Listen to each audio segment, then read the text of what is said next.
Check. Test. What? No, I didn't. Not again. 1, 2, 3. That was normal. That was so fast, dude. Hey guys, on 3. 1, 2, 3. Is that not how that works? Well, it's just it's just so funny because the context is like normally you would be like, all right guys, we're gonna count 1, 2, 3. What you do is you go, all right guys, we're gonna count 1, 2, 3. It's just a row. Because when I've gone slower before, you guys mock me because apparently there's like a giant difference. We should count to 10 so we can all get on like the same rhythm.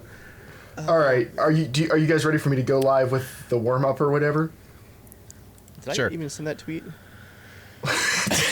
Dave, you actually still have a YouTube channel. You need to be better at this. I know. I don't do anything live though. This is not my deal. It could be. Can get those super chats. Shadow play too. All right. Okay, I'm going to go live. Everyone good with that? I'm good with that. Can't find the document, but James, you're muted. The point.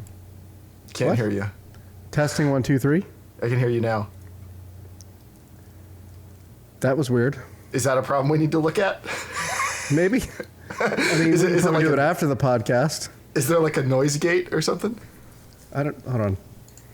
Uncapping the mics. Can someone say something so I can make sure volume's coming through? Test. 1, 2, 3. All right, I think that sounds good. Everybody in chat, let us know if that doesn't sound good. All right, I guess the warm-up's live. I don't know. It's been 3 years, Jeremiah, and that's what you got? All right, I'm only on the left. This is like one last ride in wheelchairs at this point. we're not like having like this big like Fast and the Furious type thing. It's like, we still got this, right? Well, we don't need the Patreon account anymore because we got Social Security. You want to donate to our AARP?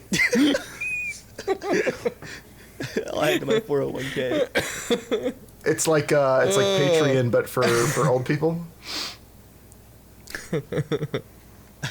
Imagine like a GoFundMe that like the whole country pays into collectively. That sounds like communism. Couldn't be us. Oh, man. All right, so Joel, you're in your office, right? Not the office you actually work out of every time we're on work calls, but the office that you're apparently only in for this. Yeah. What else do you use it for? Well, right now my brother has all of his computer stuff actually here, so that because he's just he's redoing a house right now, so he doesn't need to use it, and he has it over here for Norman related stuff, so we can export files and stuff, especially for other countries right now, because we still have a little bit of work to do. To the movie? Mm-hmm. What? All right, guys. All right, we'll pick another date. Everyone open up their calendars. This is the Norman is Done podcast, not the... Well, I mean, so this is like for... I got, we'll get into it. We're still in warm-up now. I just want to clarify. Yeah, James is like, I thought it was done and we were getting paid at some point. Well, we're done with the U.S. So I mean, honestly, the only thing that we have left to do, we haven't been asked yet. Now you have to reshoot a bunch of scenes for China. Yeah. No, is just export like a no dialogue version in case some other country wants to actually dub it. So, okay. But no one's asked for that yet, so we're hoping. All right, I need to boost my mic audio, it sounds like a little bit, so I'm going to... Oh, that's clipping. I'm going to turn it up a little bit and let me know if that's good. Yeah, too much. Things that we never asked Jeremiah to do. Turn his volume up. Oh, wait, I don't need to do it that way. Duh, I've got a mixer down here. Hold on. All right, let me know if that's better. Wait, Shane is saying this is episode 222. I definitely put 221, but Shane is the podcast historian. I'm going to bet on Shane on this one. Yep. Okay, let me bring up my archives. Never bet against Shane. Come on, guys. I'm trying. Not one of the founders. I'm going to bet on Shane. Podcast. Old dumb shit. Who's saying they're getting vape addiction from me? What? I don't even know what that means. Seems Is pretty that a new term, self-explanatory or- to me. No, okay. So episode 220 was Stay Casual. That was the finale. Unless Shane? we numbered that wrong 3 years ago. Shane, show your work. Oh, Shane says it was a joke. All right, well, that wasn't worth our time. We all believed him, though.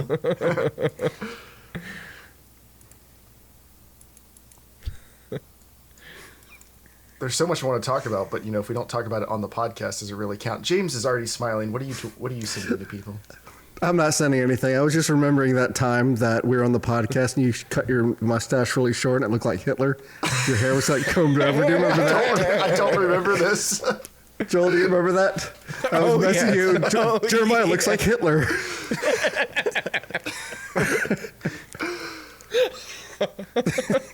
All you think of is the Grandpa Simpson quote. As was the style at the time.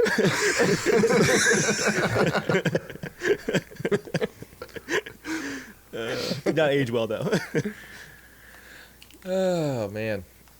Too many fat clouds ripped in Norman. He started collectively vaping.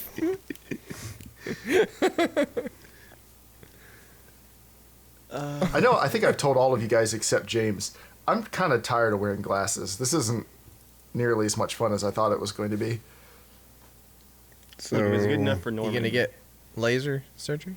No, I might get contacts. I'm just gonna go blind. I'm just kidding. Well, that's the thing is, Yeah. I'm not a good person to get laser surgery because I'm complaining about wearing glasses, but my prescription is like negative 0.5 or it's whatever. It's like the mildest prescription you can have. Like I'm just barely nearsighted. Where I'm like, ooh, it's a little soft. I have a headache, and so me paying thousands of dollars for LASIK would be like a huge waste of money. Is it still helping with the headaches, though? Oh yeah, it totally fixed that. Wearing the glasses is definitely the right decision. That's crazy that small prescription Yeah, was they're all it texting took each to- other. They're texting each other. Jeremiah's going to be augmented here. Is this something you're going to share with the class or no? This is just Nah. going to be all right.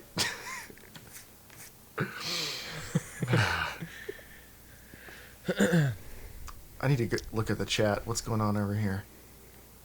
I see a lot of spam from the CSG crew over there, as I would expect. Dude, I can't wait for the next Fast and Furious. I'm just gonna be honest. I can't wait. Did you see that they've got no, not Fast and Furious. For James Bond, they have to reshoot the product placement scenes because it's been man. too long that it's been delayed. There's newer products, like I think it's Nokia. Oh man. So they're delaying it again to reshoot the product plugs.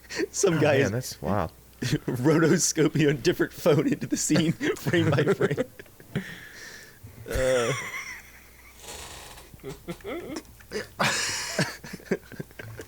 I'm getting it all out now. From the warm up. Thank you. No, you're not. No, it's going to continue the entire time. I was just about to type the name and I saw it. Oh man. Ooh. What day? Anything you want to talk to us about? Or? Oh, that was a classic, James. It's a classic.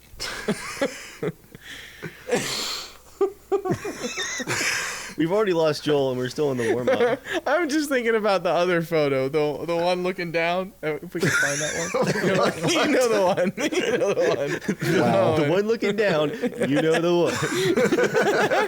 one. No, I don't. No, I don't. I know it's going to be really hard for people to tell that we haven't been doing this for the last 3 years. Somehow I don't feel we've lost any quality. What does that tell you? We have gained subscribers, though. You have. Oh man. I think my channel's definitely gone down. I probably would have to post videos to stop that, though, so I guess that's just where we're at now. I don't know. Some channels get to that point where it's better off just letting things be. Just enjoy that ghost algorithm viewership and don't rock the boat. My wife says my volume's low, so I'm going to turn it up a little bit again. She's watching downstairs in the theater, which seems like a waste of screen space. Well, we have all these nice mics and cameras. I mean, I'm sure Zoom is doing a great job. Wait, Jeremiah doesn't even have a microphone. How is he doing this magic? What? How am I doing this? I'm just using the built-in one on my my Logitech webcam. Wait, oh yeah, how many of you are still using the Logitech webcams that all our Patreon money bought us? Dude, I still got it. I plugged it into my laptop. Is that the one you're using though? Yeah. Oh, okay. Yeah, I've got mine. Mine's up here, but because Discord doesn't like my Canon, but then I use the Canon for everything else. Yeah, still not too bad. I forgot that it was actually 1080p. It's a good one. 1080p, just like phone cameras, like it's 100 megapixels. Like sure. Yeah. 100 blurry, grainy megapixels. Zoom keeps threatening me with the 40 minutes thing. Should we go ahead and get started? Yeah, it says on here we have 31 minutes left. All right. Just so I'll do. Oh wait. We've already been on here for 31 minutes, so that means it's about to start. We've been on for 31 minutes. It's counting up right now. 31:53. I guess we'll see what happens. So should we just restart it? This is going to be good content. I keep talking to everybody through the stream while we're restarting the Zoom call. So no, we're not going to restart it. That would be a lot of work. So we're just going to plow on through. All right, everyone ready to start? Yep. Hold on, let me think for a second. Yeah, how did the intro go? I actually don't remember. I think I got it. I got this. Because I don't have All to coming plug back. anything. That makes it a lot easier. Like, we don't care if they follow our social media. And yet it's still on the sheet. I wasn't going to remove it from the sheet. All right, everybody good? All right. Starting the podcast. What's up, you filthy casuals? Welcome to the Casual Shenanigans Gaming Podcast. And that's where I've forgotten everything that goes after that. A podcast for friends, together holding hands, talking about games. Podcast all about PC games, DayZ, No. Battlefield. Hold on, I can do this. Welcome to the Casual Shenanigans Gaming Podcast, a podcast all about. Yeah, I have no idea. Everything's blank. Joel got after it. that point. No, that was the old one. PC gaming, DayZ, Battlefield, and then after that, we were Yeah, like, it wasn't that. yeah, a lot of us we don't play those anymore. It's I guess, all yeah. about. I went way back. Yeah, it's all about. Podcast all about gaming. You know. Welcome back. A podcast all about gaming, you know. I am your host, Jeremiah, definitely earning my paycheck right now, joined by my fellow co-host, Joel. Hey! That was a lot of enthusiasm. Somebody must have finally accomplished one of their life goals. Also joined by Ranger Dave. Wonder if one of those life goals was getting to smash things in my shed. Oh, I thought this was a like button thing. Or also joined by Papa James. What's up? Okay, so first, some housekeeping. Yes, we're back. No, we're not back. This is a special one-time episode, unless we like it, and we want to again. But for the most part, we're just coming back for one night only. Which, to be fair, because everyone's like, a lot of people have been excited that we're back for another episode. We talked about doing this really early on in quarantine last year when everybody was doing Zoom calls. The cast of Lord of the Rings was getting together. People were starting internet shows to spread love and positivity. And we talked about doing it and then never scheduled anything or followed up on it at all and forgot about it until Joel was like, hey, can we promote my stuff like we normally use the podcast for? And here we are. Sometimes you just in need the- something to get the gang back together. In the chat, Shane Chilly. said, all about the irreverent love of gaming. Dang, that's it. I came up with that tagline. I couldn't remember it. That's So- a good tagline, too. How dare So you, just Jeremiah. some more housekeeping. We're using Zoom for this because that's what you do now.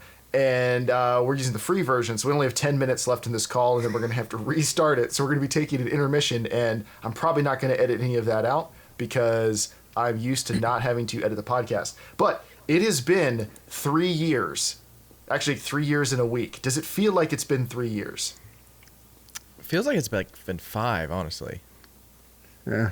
It honestly feels longer. Would you Yeah. guys... Go ahead, It feels longer, but it also feels like it literally just happened. It feels like it just- Yeah, I mean, that's true. yeah. Other than the complete bastardization of the intro, everything feels pretty familiar. To be fair, that's just like a slightly off week. But it I had feels... that exact reaction, just to follow up on what James said there. Exactly the same reaction, James, when I looked at the last episode to see like everything was all set up. I went, wow, it's been 3 years? immediately followed by, wait, it's only been 3 years? It was like two simultaneous thoughts side by side. And then your next thought was, wow, my beard was small. Wait, was it short then? I thought yours No, has it been was, pretty it long was for a getting while. there. Okay. It was getting there, yeah, in 2018. Okay, so I thought it might be nice or fun or whatever to go around and just, it feels like it hasn't been that long, but it's been a long time. For me, it feels like it's been the longest when I think about, oh yeah, that was early 2018. What's happened since then? And then I'm like, oh. So I thought it might be nice to go around and just catch people up for watchers of the podcast, major life things that have happened in the past 3 years. As little or as much as you want. Does anyone want to go first? Anything happened to you recently, Joel? I don't want to jump right into it. Main yet. We're gonna go to the main topic. We're gonna go to the main topic. Okay. We can't talk about Anyways, that. I mean, well- other life stuff, Joel. What have you done in the last 3 years?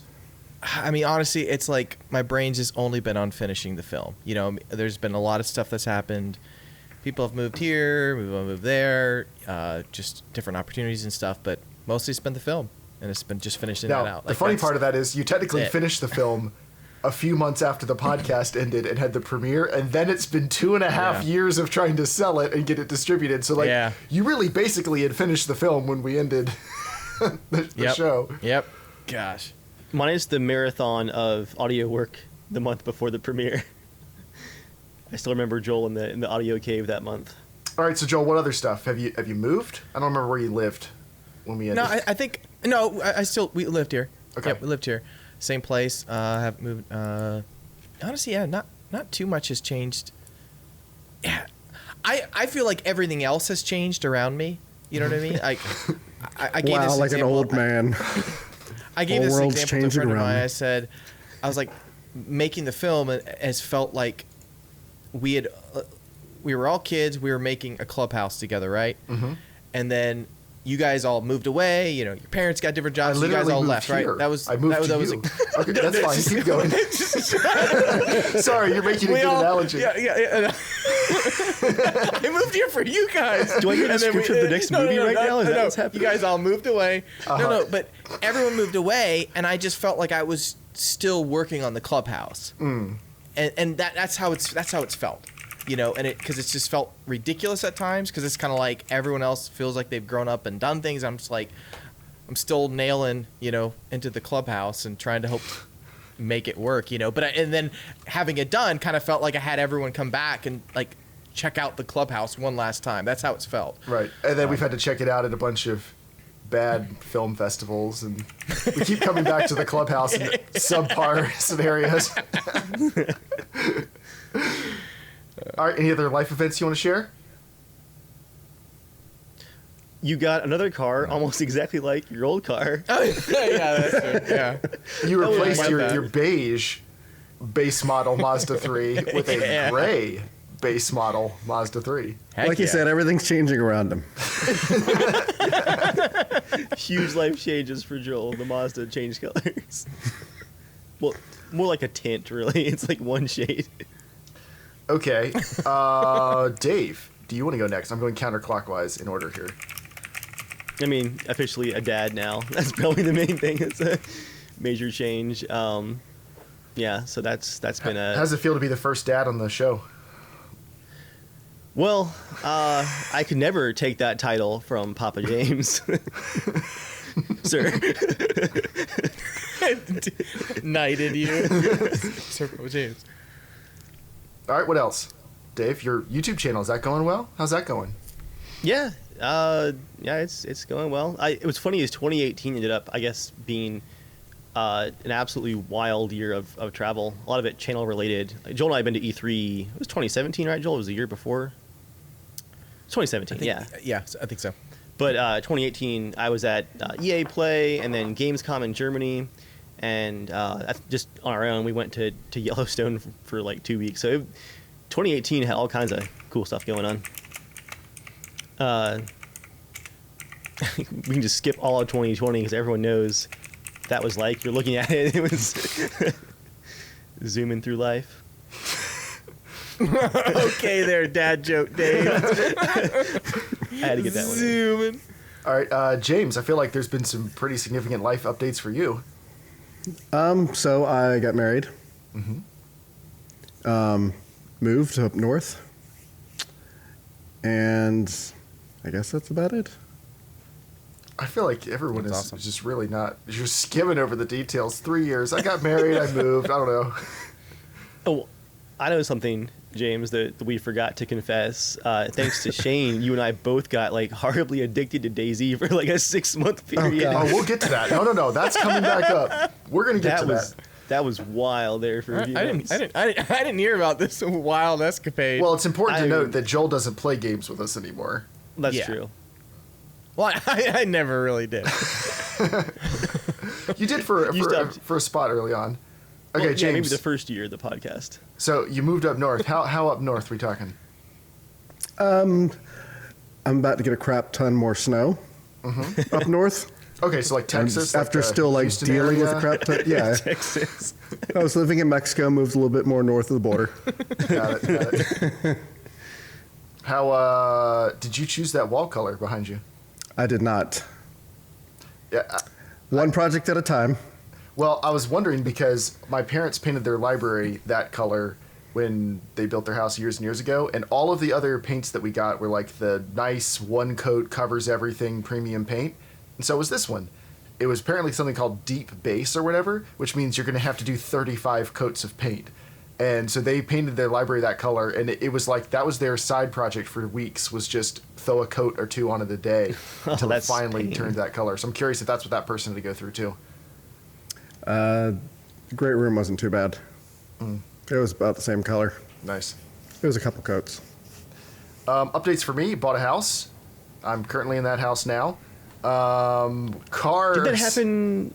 Did that happen right after the podcast ended? Yeah, it was I'm like trying to we remember. moved in May 2018. Okay. He took all that leftover All the Money. leftover Patreon money. from the Patreon money.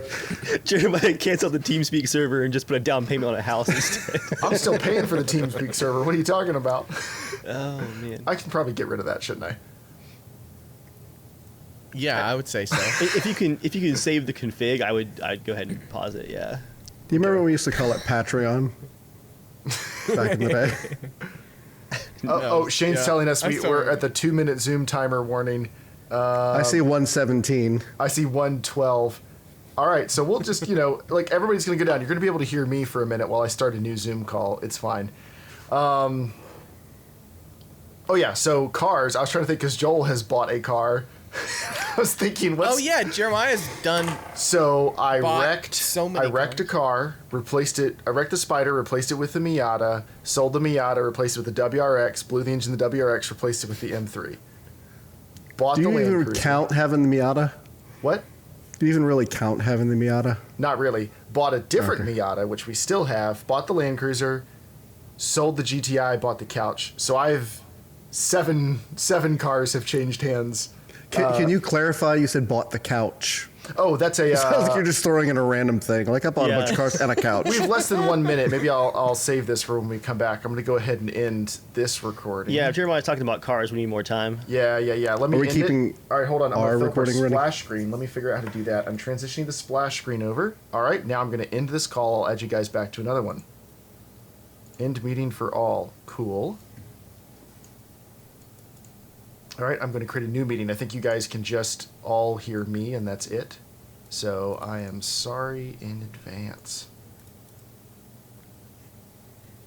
This is what happens when you use the free version of Zoom.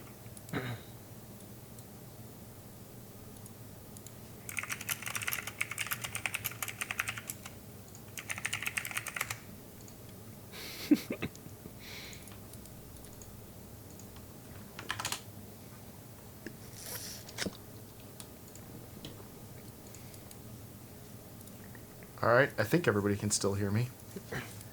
I don't want to whisper sweet nothings to you.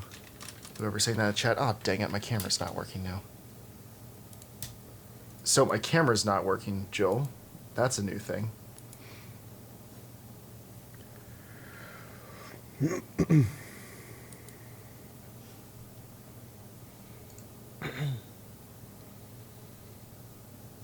Just double check your guys' mic settings in Zoom.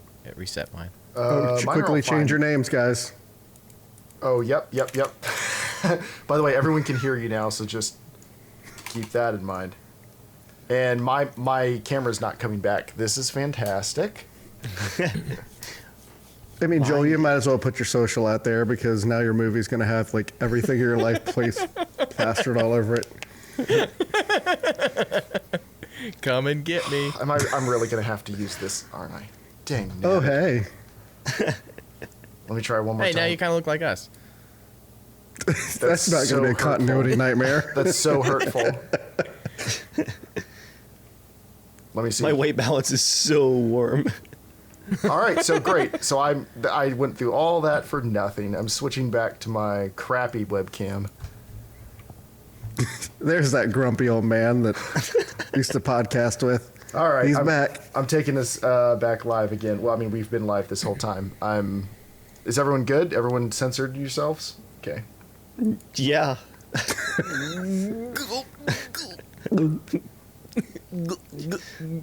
All right, so everyone can hear you just making glugging noises. That's good. That's a good use of everyone's time. So for cars, Joel's 4-second Witcher 3 review. so the couch is a 2006 Lexus LS 430. As an old man, something I've always wanted is an old man car, and the Lexus is basically a Japanese Lincoln Town car, and it is delicious. It is extremely comfortable and quiet, and I love it. So, It's a true old man car, too. Like, Yeah.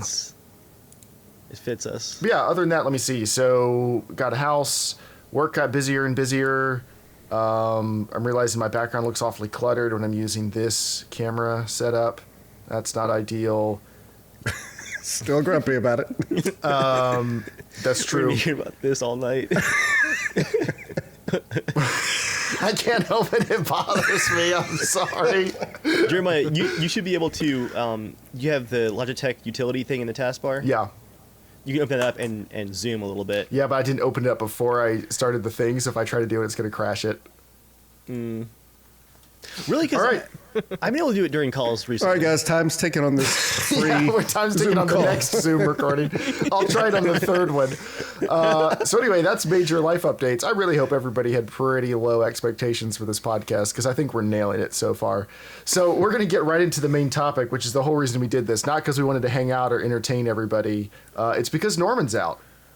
So Joel, originally you made some promises on the podcast. I think we found a clip from like 2013 where you were talking about like, hey, I can't imagine this is going to take longer than like a year to finish. Like if it takes longer than the end of 2014, I'm going to be pissed.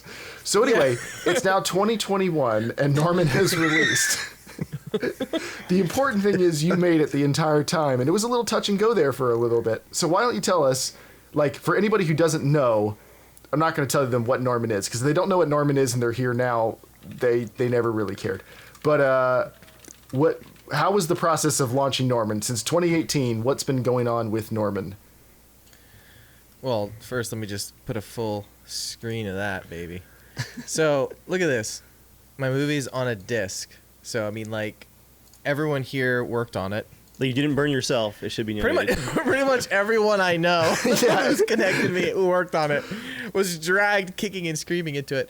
Yeah, for anyone who's new or listening to this, but people who have been following this for a while, obviously we've been talking about the film for a long time. It was, an idea I set out to do as a short film ages ago, and it ballooned and got everyone involved. But now it's finished. So I finished it over 2 years ago. And then went through film festivals, got to visit Australia, got a Best Director, got 2 Best Actor awards and festivals for the film. And yeah, it was made by us, by friends, by just people like, you and me. And it's super rewarding finally now, not just that it's out, but that I was so exhausted of just telling people I don't know when it's coming out. I mean, I think everyone who is even attached to this is probably getting really exhausted from it. Yeah, we've been really tired about hearing about this for like a long time. Well, yeah, of course. But especially with the premiere, wouldn't you say, Joel? Because like people saw that like people were seeing it and it was done, and so there was a lot of like, oh, I can get it now, right? And you're like, no. Yeah, You're like, no. But it'll definitely be a few months from now you'll be able to get it. 2 years later. No, but it's crazy how certain things stayed over time. Like Jeremiah, he took photos. James wrote a crap ton in the film. He helped direct. He helped produce. Helped whip Dave into shape. I mean, Put the gun down. Put it down. Yeah, Dave had a scene in it, and it was it was fun directing him. And we just put a video on Dave's channel promoting it. And but yeah, if anyone goes to the Norman YouTube or the website normanthefilm.com. I went to Walmart in the morning. To go pick up the disc because the distributor said it was going to be out. I didn't believe him.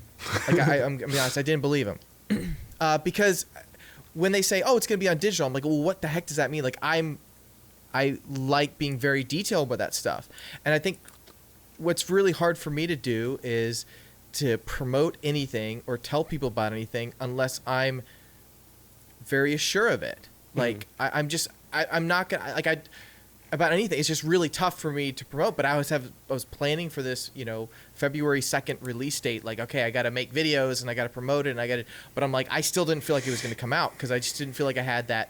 Like, where's the link? Where can I see it? But they're like, oh no, just be there. I'm like, oh my gosh. So I went to Walmart and I had one of probably the best experiences buying my own movie there. As opposed to the other experiences of buying your own movie there. Well, normally he's buying his own movies. This is one of the best he's had of buying his own movie in Walmart, guys. Normally when he's buying his own film somewhere, it's much seedier establishments. And that's normally like you're trying to pay somebody off, like you've got money in a bag, and you're like, "Please, do you have the VHS?" Hey, you want to buy a copy? Yeah, usually it's in the parking lot, not inside. Somebody's really excited to get inside the door. Instead of sliding door of a white panel. Instead of like a booth that he set up himself at the end cap at Walmart, was like, "Buy my movie." It's like Walmart's selling it on purpose now.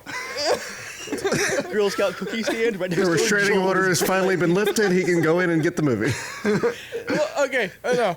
So I go into Walmart. And I checked two of them. One didn't have it there, or they didn't have them out yet. They said, "Oh, the shipment's not here yet." So I go to the next Walmart, and I finally see it there. But of course, it wasn't like labeled correctly in the right place. It was under Hellfest like 2000 or some horror film, right? And so I was like, "Oh, sweet!" I'm like, "There's maybe like 20 copies or whatever." So I grab a DVD and a Blu-ray. I was like, "Okay, I'm gonna go buy it." So I'm checking out at the technology whatever at the media area, and I see this old woman. She's like unpacking stuff from a box. I was like, "Ma'am, do you mind if I can I check it out here?" Because I got there pretty early, and so she's like, "Yes." She like puts the box down. She like kind of waddles over. She like puts her key in, like boots the system up or whatever, like to log in, to check out. And I was like, "Here you go." She's like, "All right." She's like scanning it, and I was just sitting there, I'm excited. I'm like, this is my own movie, and so I was like, I'm buying my own movie today. I was like, this is my film. And this is exactly what it looks like. She was down, she's like scanning, and she's like, "Good for you." It was like, good for you. Like it was just like, I've seen this before. Like, yeah, I released a movie too. And it was like, okay. So I was like, yeah. And then like a minute later, she goes, "Wait, you made this movie?" And I was like, "Yeah." And she goes, "Cool." I was like, put in my bag. I'm like, okay, bye. Dude, that her grandkids never impress her. She's like, "I've seen this before."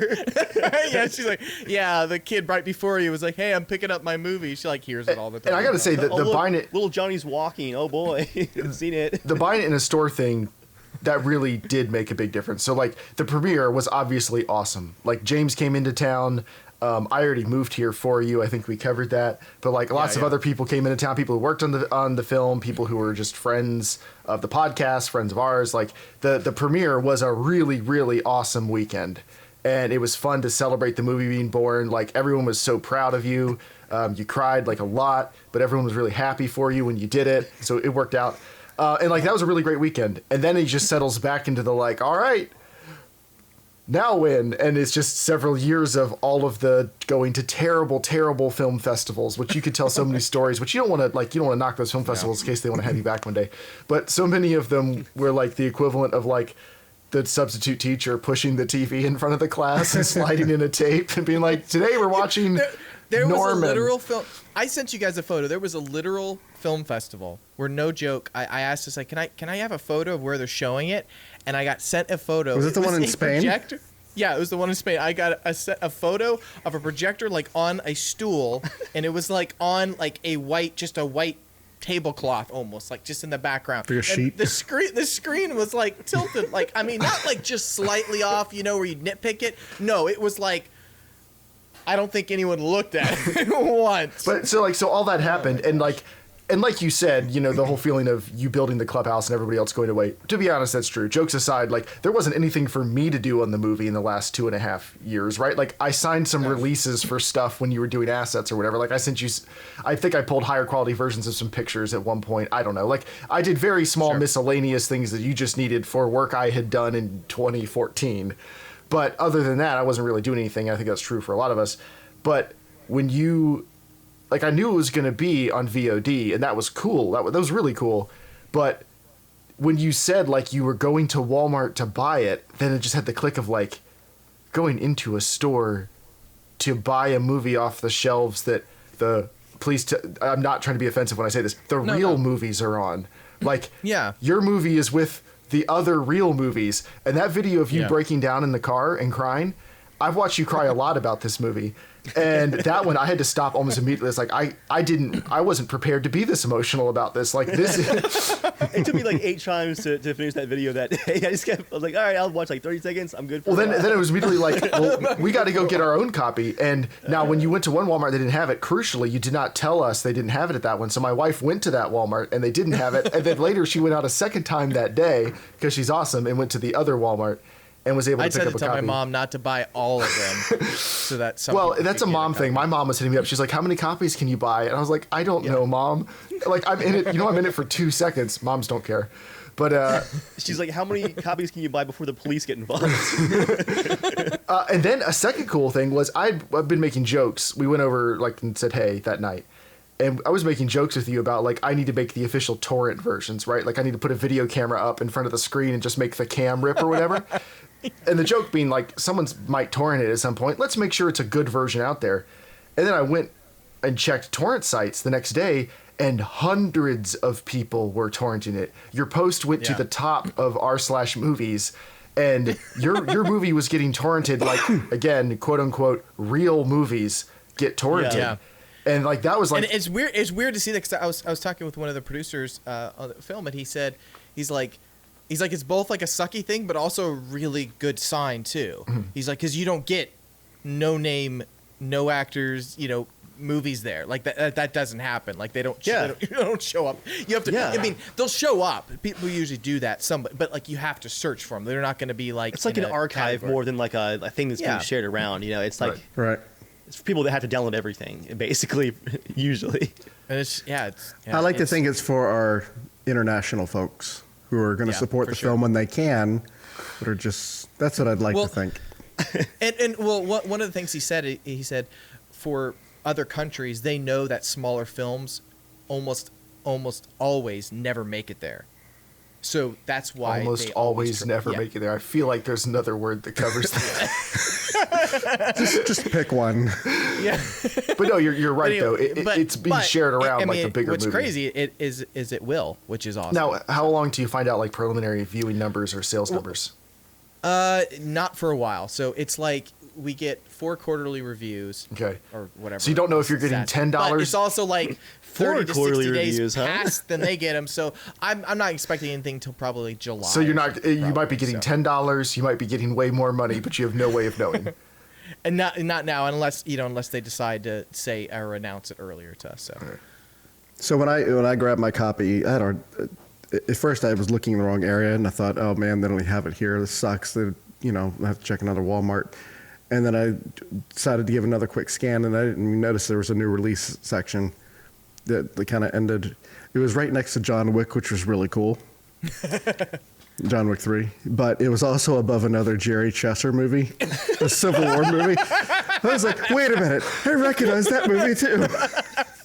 Of course it was. That's amazing. He does like 12 a year.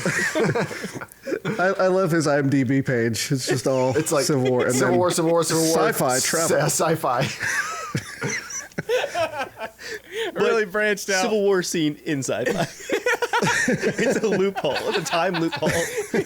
Yeah, we gotta make a Norman 2 where he does actually come into the We already world. named it. Remember All- the Siege of the Mind Castle.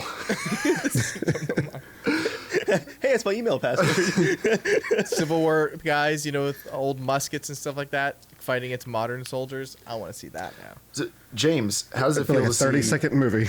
How does it feel to see like dialogue and script stuff that you've written finally out into public so long after you wrote it? Is that weird? It's weird. I've watched the movie a few times over the years, just because I enjoy different aspects of it. But it's cool. Like I forget that I wrote some of the lines. I'm like, oh yeah, I forgot I wrote that line. But yeah, my wife's really excited.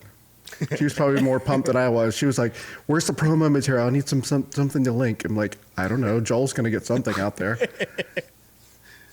I love seeing her reposts and stuff like that. She's really excited.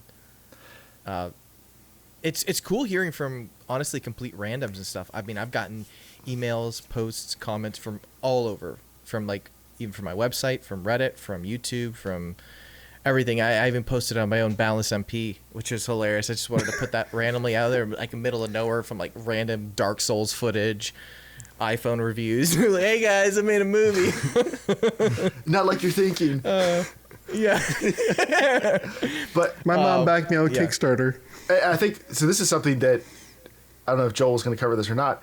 It's also probably important to say for anyone who hasn't seen it yet. You can find it on plenty of like websites if you haven't seen it. It's actually good, and that's also not a dig. Like it takes so much Herculean effort to make the movie. Like I think so. All the comments you've been getting from people are like, "Whoa, I didn't think the effects were going to be this good. Like I didn't think the cinematography was going to be this good.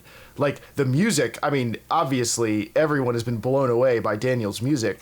And I think that's been a huge surprise for people. Like, even when you're hyping it up and they're seeing trailers and everything, everyone thinks indie movie. And it's definitely an indie movie, but like, Sure.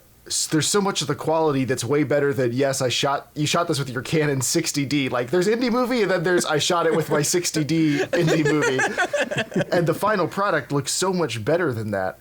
And like the music is so much better. The sound is so much better. Like a lot of it doesn't feel like an indie movie, you know?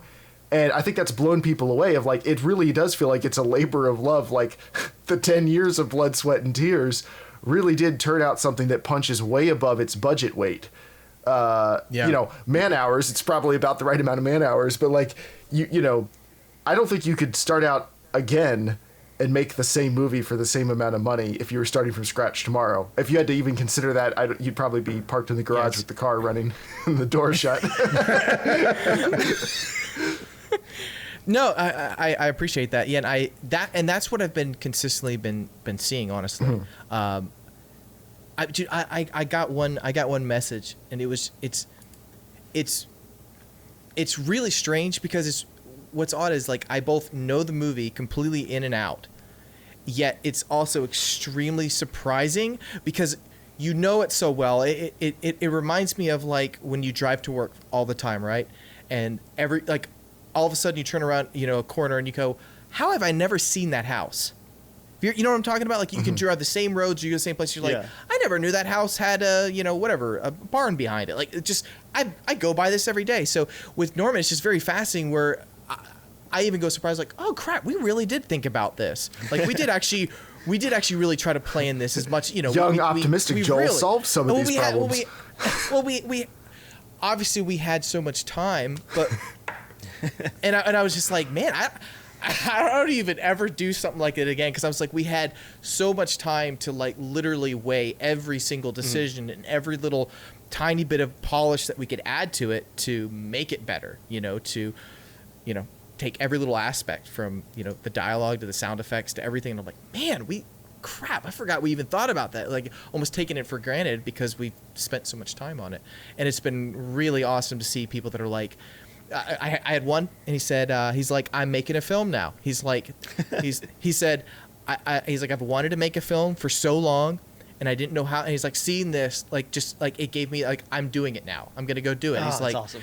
and that's really rewarding because, yeah, I was telling my friend Eric and Giancarlo earlier today. I said, I think the thing that excites me the most, actually, that I love most, I think even more than filmmaking or any of that, is I really like inspiring people. And it's not just by like the ideas, but when I think of myself like 10, 12 years ago wanting to do this, I wanted to have someone, you know, that pat on the back say, you know, to inspire, like, you know, to really excite you about something and say, you can go do it.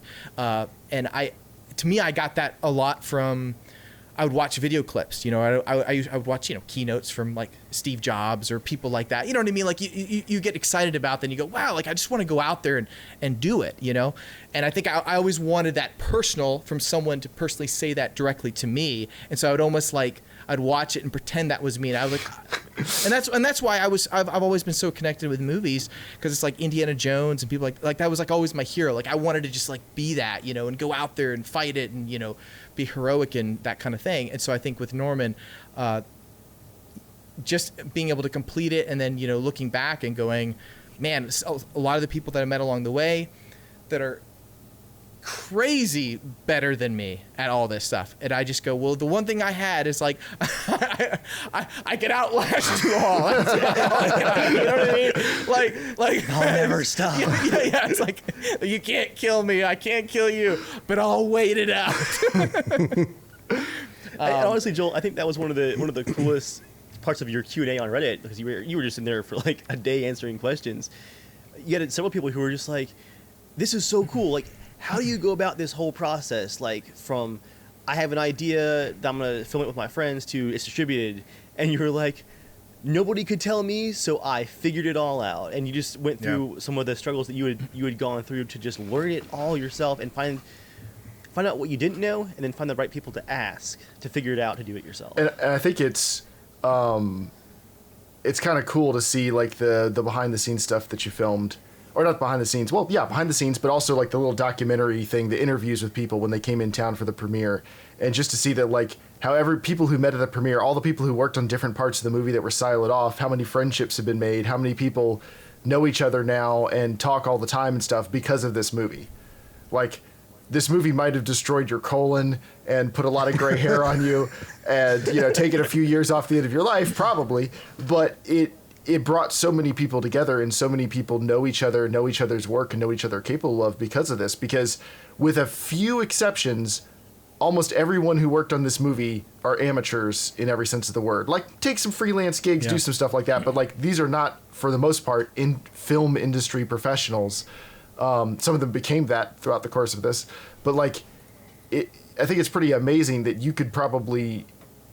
hopefully you get enough money so it's not a 10-year project, but if you had enough money to film another movie and start doing it tomorrow, like, you have all these people you could call on now. There's all this stuff you know now. Like, not saying you would necessarily do it exactly the same way, but like, you actually like know how to make a movie now and not have it take this long, because you know all these people and you have all these connections and like people who did really, really good work. And I was there too. And you've proven yourself too. Yeah, and you've proven yourself. I think that's something like, you did the short absolutely. films and everything, and everyone was always like impressed by your short films and stuff. And I think you're very good at that. You can just tell a difference between like just you holding a camera. You know, there's that difference of like the way you film stuff versus a average person, I guess, that just knows how to hold a camera and make it look good. You're filming something. It's the same thing as like a good photographer. You can tell when they have the camera, it just looks a little different. Like, they just know how to get that extra bit out of it. And you know how to do that now. And not only that, but you have a whole movie that came out that shows that you know how to do it. And you can see you get better over the course of the movie. Like, there's some of those early shots where it's like, that's fine. And then there's some stuff that's like, this is really good. And, you know, just imagine if you were directing and you had a DP. Like, you know, imagine what the next stage could look like if it's not just you running around with a camera. It'll probably just be you running around with a camera because you like doing it. But, like, I mean... With a better camera. With a better camera. We could keep filming when he's, you know, back behind the car taking care of business. Well, we have the drones. We have the drones for that now. But like, I just think that's awesome, is that, like, you can really go do more with this in the future, and I hope you do. Like, so, I'm segueing a little bit. I don't want to ask you to speculate on things that you don't know whether they can happen or not, but you've been telling people for 7 years since we launched the Kickstarter that the movie was coming out soon. So let's speculate a little bit. What do you want to do after this? Where do you want to take... So Norman's definitely out, except you told us right before the podcast, apparently you have more work to do. But we'll just pretend you didn't say any of that. Norman's definitely done. Where are you hoping this takes you from here on out? I guess before I answer that, when you said something a little bit earlier, and I meant to actually tell you this, and the reason I forgot to tell you this is because I was like, I didn't tell anyone until I was like sure. And one of the big things was when I'm hearing, we sent the film off, and we're hearing from the distributor going, okay, we're good. We're expecting like, I don't know, like, to hear back of like we're gonna edit something or we're gonna chop a scene, like, because that can happen, even with the name that's not guaranteed. You can't. I was fighting as much as I could to have the name there, and then I asked, I was like, hey, can I see some? I was like, how's the DVD art coming, right? And they sent stuff back. I mean, and I sent it to you guys. Now I only sent it to you guys after kind of once I had an idea that we were gonna actually get it changed. But Jeremiah, like,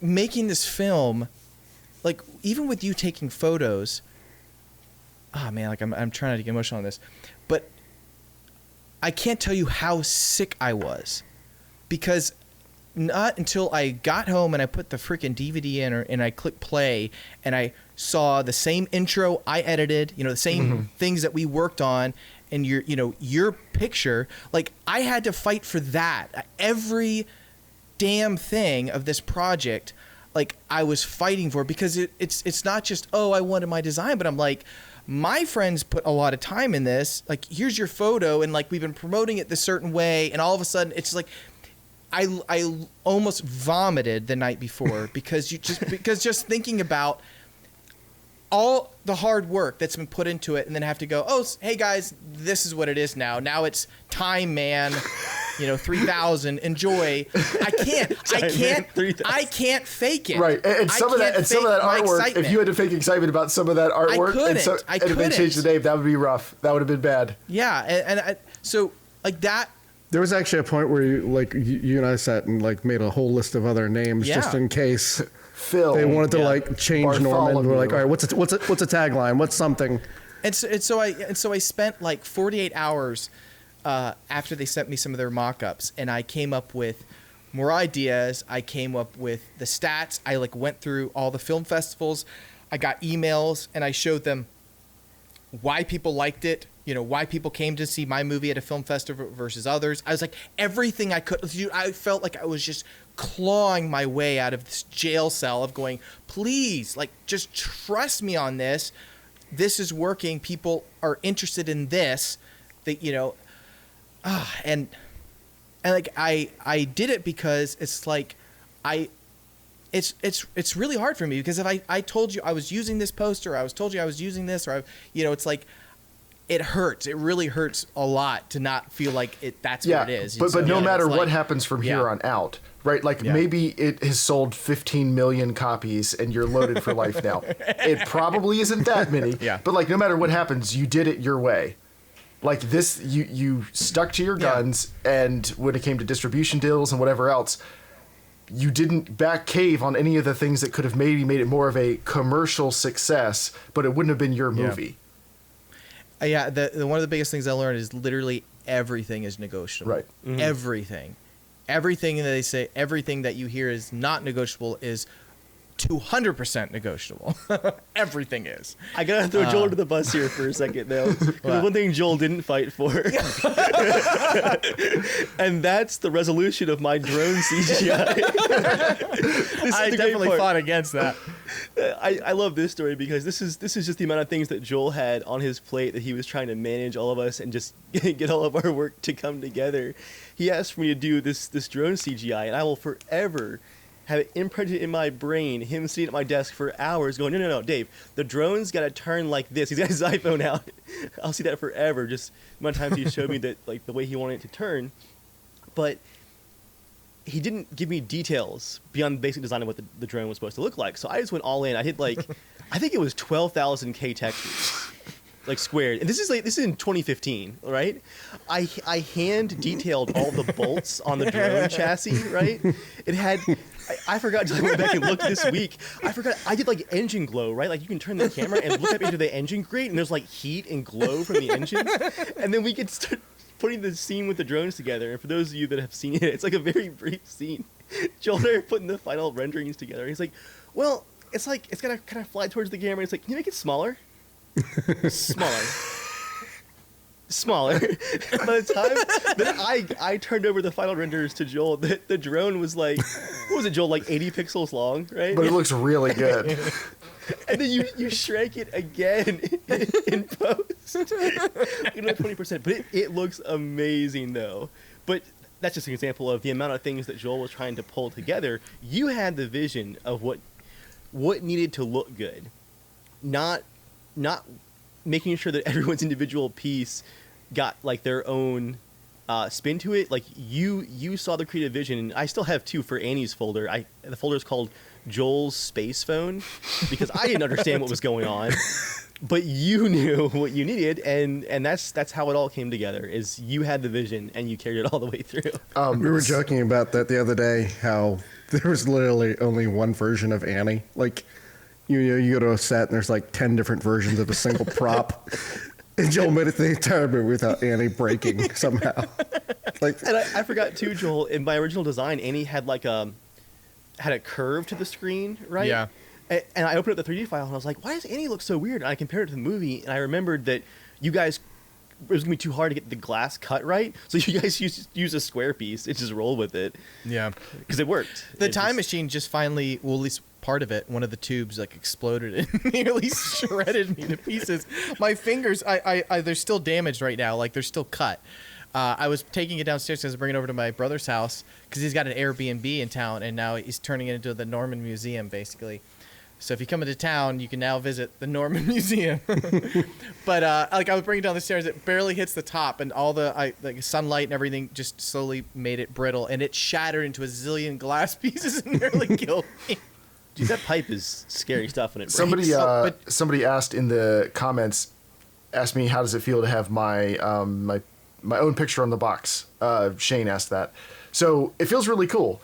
But as an encouragement to people, just like Joel's like, hey, go film with whatever you've got. If you can make a good movie with a crappy camera. If you can't make a good movie with a crappy camera, you probably can't make a good movie with a better one.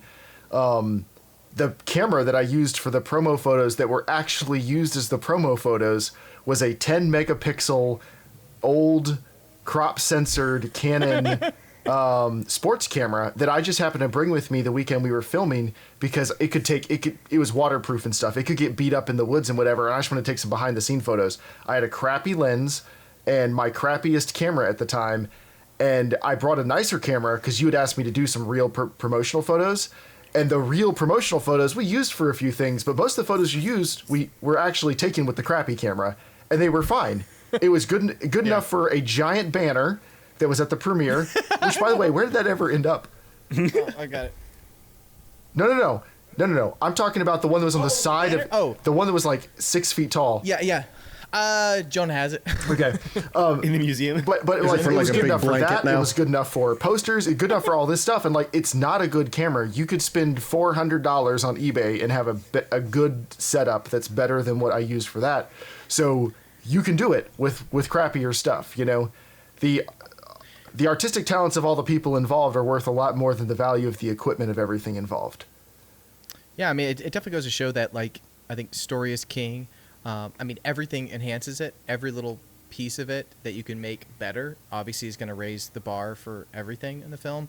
But I think having an interesting story, and I think we shot it in a unique way, and we produced it in a unique way, and I think that's why it's done well. But going to your, just to answer that question you're asking earlier, Yeah. but like I think through all of this, I mean, I think the biggest thing is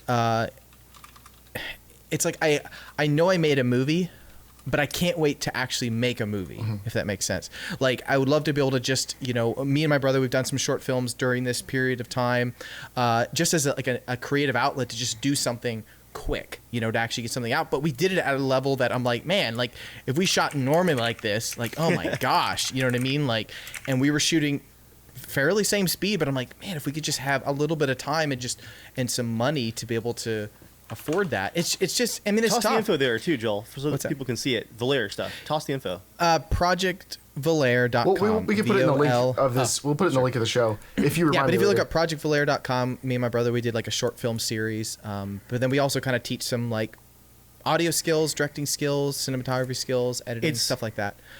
It's really But you can useful actually, stuff. you can actually download the Adobe Premiere timeline and have all the footage, and you can re-edit yourself. But Yep. we came up with this idea of just going like, man, this is how I would have loved to learn. Like, you good at what you do, give me your stuff. I want to break it apart and look at it. You know, like that's, to me, it was, I would get a Christmas present. I would take my Lego thing and, you know, build it up, take it apart, or the, you know, robot, and it would usually break, and I would never be able to put it back together the right way. But like that's how I learn. I just need to physically hold it and manipulate it and everything. I think that's why filmmaking always like connected with me, because I can open the camera lens and I can see through it, and that's what essentially I'm getting. Because it's funny when people are like, "Hey, take a photo of me," thinking like I'm really good at that. I'm like, I can try. Like, So I can't. I can frame it, but I'm like, I don't know how to get all the exposure. It takes me a many times. Well, that's to why get a that's why I said decent something shot. earlier. I would love for you to work with a DP for a movie. That'd be amazing. Because like I think you've learned a ton about directing. But yeah, there's stuff that like you shouldn't need to be the guy figuring out how to do all the production, get all the people to the set, do all that stuff. You did all of it for this movie. This is why you were stress pooping in the junkyard. But like, you shouldn't need to be that guy. You should be able to work on hopefully the stuff that you're really good at and you learned how to do, and then bring in other people to help make your vision come to pass. Like, that's what I want to see you do. To be honest, I don't know if you want to go into this much detail on the show, so you can cut me off if you need to. But like, I hope that this goes well enough for you. Like, I'd like for you to quit your job. Yeah. You Yeah. currently work for me. I don't really necessarily want to lose you. But at the same time, it would thrill me. Like, it'll be the happiest day ever. The happiest time that somebody's quit when you quit to go do movies full time. And I don't know if it's going to be now or if it's going to be later, but like, this is a big major step towards it. Yeah, it's going to be really interesting to see honestly what happens. I mean, I've got ideas, been working on stuff for many years now. I've got this like father-son story about like a train and everything. It's a Papa It's not train. the ghost It's train. a Papa It's not the train ghost and a train. son train. No, but you know, I've got stuff, and I'm like, I'm really excited about it. I'm like, ooh, this, I really want to do this. This, usually like, I usually don't write a lot of notes on stuff like that I'm thinking about, because if it sticks, it's gonna be something I really, really love. And so, like, because I get a lot of different ideas, but I mean, so much is crap, you know what I mean? But like the stuff that ends up keeps sticking around Literally for years and sometimes. years, yeah. The stuff that, thanks, Dave. Okay, so we have a minute and a half left. Yep. until- We're wrapping up the Norman section here. Then after a brief intermission, we'll come back for the rest of the show. Well, can I ask a quick question then? Yeah. Joel, when does the Snyder cut of Norman come out? I gotta get the fans rallying behind it, James. Wait, you got to get more fans. Get those hashtags ready. You got to get more fans of the original. Like, the movie just came out, Joel. You might need to build up more of a. There's actually a couple deleted scenes I could actually edit together that were from earlier versions that like the camera just filmed in 30 FPS by accident, and we just scrapped 3 days. So I could edit those scenes together to see the total difference. Of Can we what do those- the original voiceover? I've got that. I still have that. Wasn't Jason Annie for a lot of the filming? It was Jason, me, Jonah, Joy, Hannah, Ben. Marisa, everyone. It's like the voice changer on the GPS. Norman's just going through it every day, like, Batman voice today. All right, we're going to take a brief intermission, long enough for me to set up a new Zoom call. When we come back, the rest of the CSG podcast.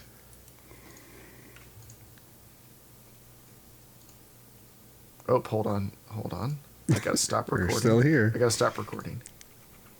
All right, now I'm going to end it.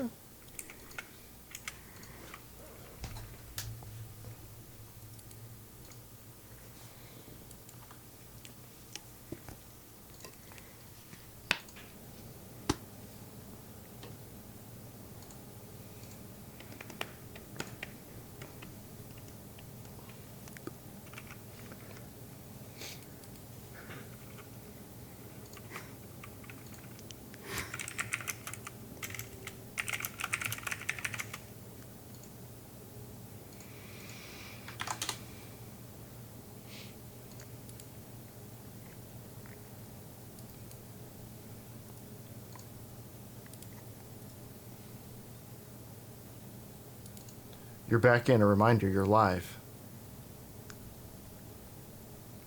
Updated name. Hello. Hello. Okay, got the right microphone. Sweet.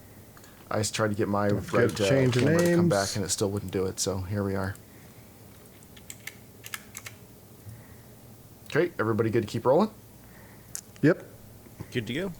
Man, we're really getting good at this. Yeah. I think to end that segment is, if the film does well, hopefully it opens up opportunities to be able to make a film, hopefully with a budget. And who knows, if that will be something I get to do as my main job. I think that will convince me if, I don't know. It kind of depends. Like, to me, it's like I'm not really in it to just make movies. I'm in to make really good movies, I guess. Wow. It's like, well, one movie under his belt. No, He's no, like, no, I'm no, not no. in it for the No, movies. no, I'm in it for no. the art. no. Sound like the kind of This thing a goes guy back that- to Jeremiah and his photography. It's like, like what would bring you back out to do more photography? I think something really awesome or something you'd be really excited about. Yeah. And I think making movies is very tough. It's a lot of work. No matter if you have a budget or not, they're very, very tough to do, and they take a lot of brain power because you just have to be consumed by it to get it done. That's how it is.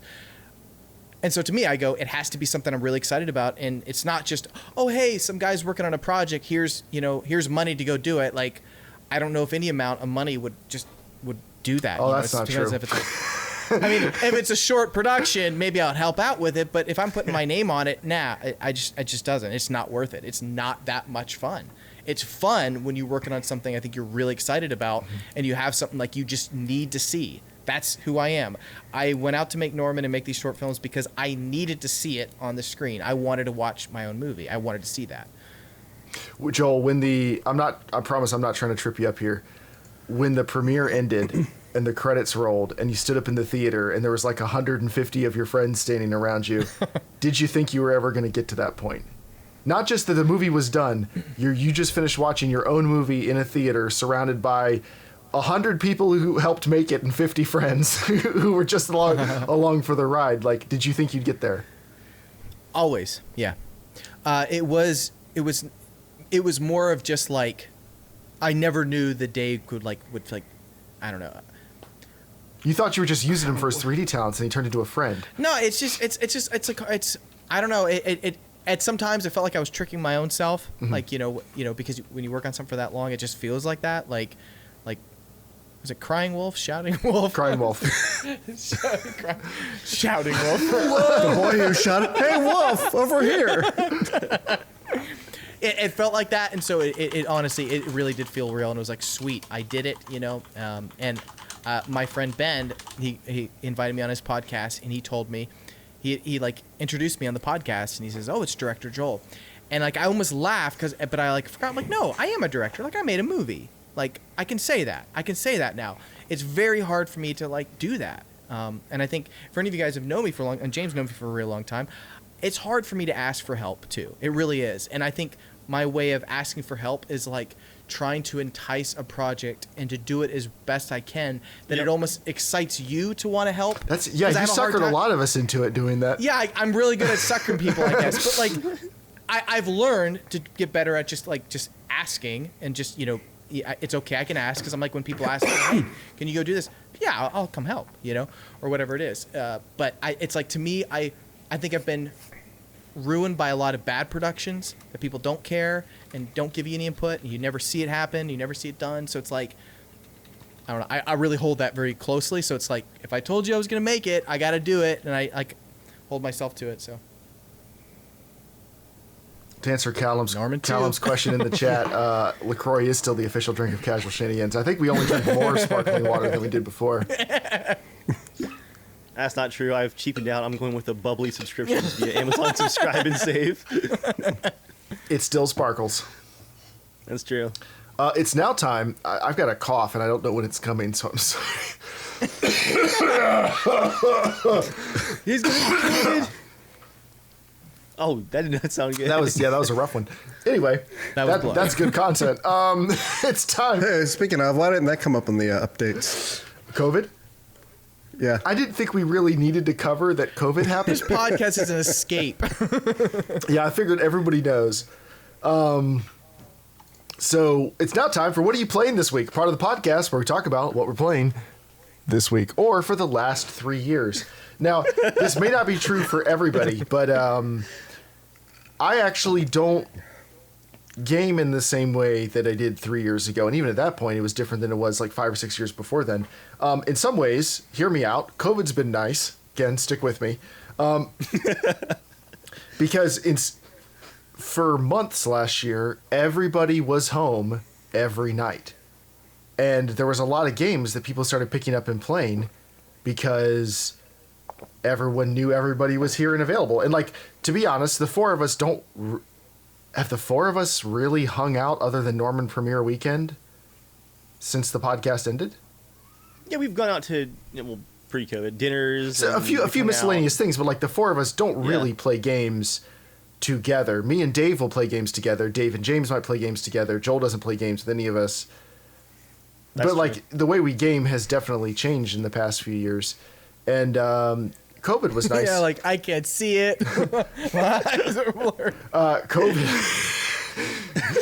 COVID was nice in some respects because we started playing some games together as a larger CSG group that probably wouldn't have happened unless everyone was home. And I just wanted to give a plug for some of the ways that gaming has gotten better in the last few years. Call of Duty Warzone. I remember when they first announced it and said you're going to be able to cross-play with other people. I was like, well, that sounds cool, right? That's something we talked about plenty of times in the podcast. You know what's actually been cool? My two brothers. One of them lives in Italy. The other one lives in Oregon. They have Xbox Ones. We're able to get on every Saturday, like most Saturday and Sunday mornings, we're able to get on for a couple hours when the time zones line up between all those different areas. And they're on their Xboxes and I'm on my computer and we're able to hang out and play Call of Duty together. Like, yeah, that's freaking cross play. Finally. I know. I never would have guessed it would have worked so well. And just knowing that like everyone's going to get Call of Duty and play together because it's free. And there's been other games in this past year. Like that's been kind of cool. In a ways, 2020 was a resurgence in gaming with the group in a way that 2019 and 2018 Party Jack were. or the Jackbox Party. Yeah. We had a few nights of those. That's been really, great. I was only invited to one of them. We only but no, it's been really, really nice. And like, it's been nice because in other ways, like we joked about, who we play with each other and everything. Joel's been super busy with the movie. Dave's been having a kid.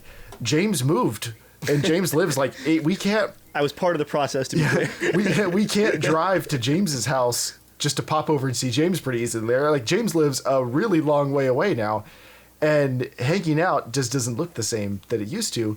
But through games, we've been able to a little bit more. That's been nice. So with that in mind, here's what I've been playing. Ooh, what have you been playing? Are you still playing Witcher 3? Playing what? Did you ever finish your replay of Witcher 3? Yep. Sweet. There's like a couple side missions in Tucson, but I finished the I don't lore. consider that. Right, I'm I not finished like the Dave. lore I'm replay. good. Arma's kind of dead Doesn't for count. the group. That's something that changed since the podcast ended. Finally. Finally. Literally, what killed it was 3 weeks before Micah was born. I was just like, look, I ain't got time for this anymore, and that was the correct I think what you said was, we'll just take a break and come back after the baby. And me and a couple other people looked at each other like, everybody knew, but we let you pretend like that was what was going to happen for a couple weeks until you had the baby. I still have the mod pack installed. It can still happen. So the group has moved on past Arma. It was going to happen at some point. Played a lot of Call of Duty Warzone in the last year. I'm not very good, but I have enough money now to buy myself really nice hardware. So it runs great. And I'm okay at playing. And I'm mediocre. But no, for single player games, it's been Cyberpunk 2077.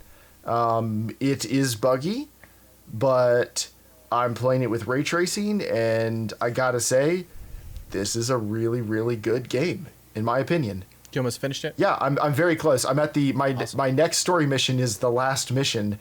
It's the joke. This isn't really a spoiler, but the joke everyone makes online. It's the Hanako or whatever is waiting at embers for a really long time while you go around the map and clean up everything.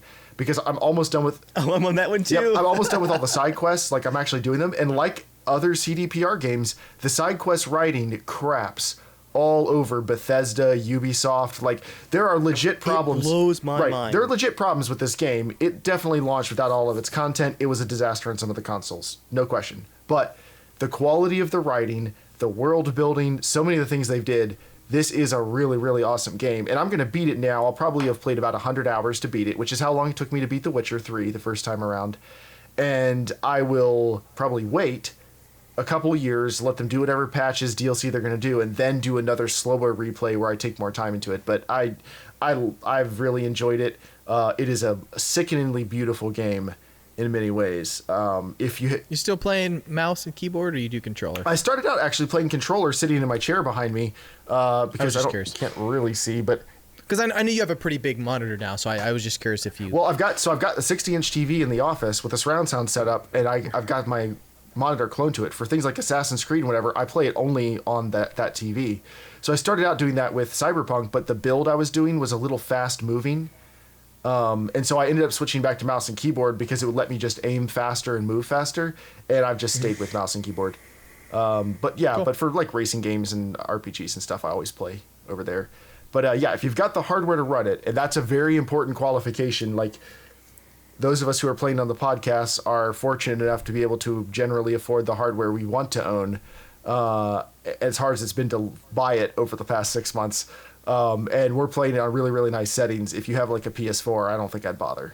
But yeah, that's mostly what I've been playing. I've played a few one-off things, but I play Dungeons and Dragons now. Dollarwise Gamers, Justin from Dollarwise Gamers runs a Dungeons and Dragons group with Ultra Grunt and Pierogi and Ben and his wife Alex. Some people might recognize those names, some people might not. It's been a while, but that's a game we do once a week. That's been a lot of fun. Yeah, I don't know. That's what I play. Some good choices. James, how about you? Yeah, it's awesome. Wow. Well, recently or over the last few years? Yeah, let's do it over the last few years, because I wasn't really planning on talking about that, but I think it's worth covering, like, how gaming has changed for us, because you've had a lot of life changes. Yeah, I've had a lot of life changes. Haven't been gaming nearly as much. Recently, I've been playing Far Cry New Dawn. Just decided to give it a try, and it's been like my Fallout Light. I've enjoyed that. There you go. We saw the rise and fall of Firestorm, Dave. Little tear for... James, that was a beautiful 3 months. You, me, Shane, and usually Mikey. I think it was usually our fourth. We had a fourth. An amazing Battlefield Battle Royale that they forgot about as soon as it launched. Played some more DayZ with you guys. Played a little bit more Rocket League with you guys. Now, James, don't describe it as a little DayZ. We were all in there for about 6 months. Because you and Shane started without me. Well, I mean, to be fair... Behind your back. No, not even behind his back, because Dave was like, I'm not ready to jump in yet. So Shane and I are like, all right, bye. Yeah, that was Dave for so long. Oh man, I can't. I need to tear him a new one on that. He didn't want to play until they officially had it all out, so he wouldn't have to review it badly. That's why. That's exactly why. That's exactly why. And then I launched. Yeah. Picked up my first gun. Yeah. And I was there in the bush again, just peering out. I actually really want to play again at some point. Noah in chat said that Battlefield 5 was the biggest heartbreak. I think my biggest heartbreak was Ghost Recon Breakpoint. Oh, Breakpoint. Yeah. I was saying, because was Wildlands out when the podcast ended? That was I think we're playing a lot. We got a lot of mileage out of Wildlands multiplayer. That was some good times. Yeah. I hope they revisit and go back to what they did in Wildlands and just improve that. Man, that was such a good game. So Far Cry New Dawn, worth playing? If you liked 5, it kind of continues off of 5. I'm excited for Far Cry 6. That's for Has sure. that been announced? Yeah, it has the guy from Breaking Bad, Esposito. Giancarlo I forget his Esposito? name. Yeah, he plays the father of, or maybe the mentor, but the son is the character from Far Cry 3. Kind of crazy guy on the island. So I think it's his like origin story or whatever, but it looks like it's gonna be good.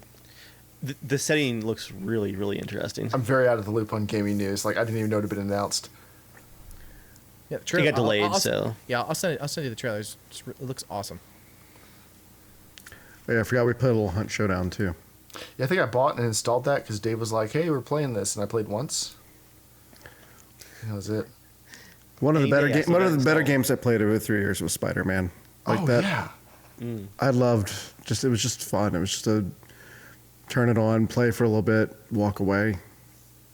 Felt good to play, but the story was amazing. That game is fun to play in the yeah. theater. I'm working my way through it. It's a really good story. Really good story. Dude, Thoroughly impressed. please message me at the end because I want to see if Yeah. you cry.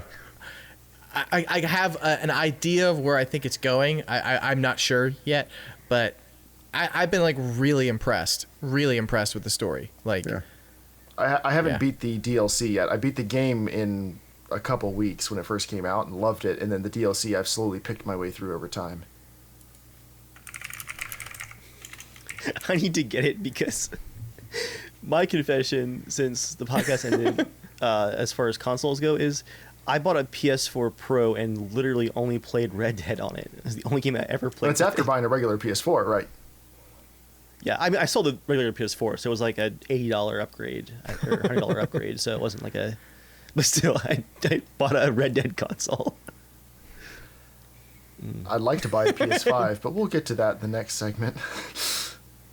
you could probably get mine used.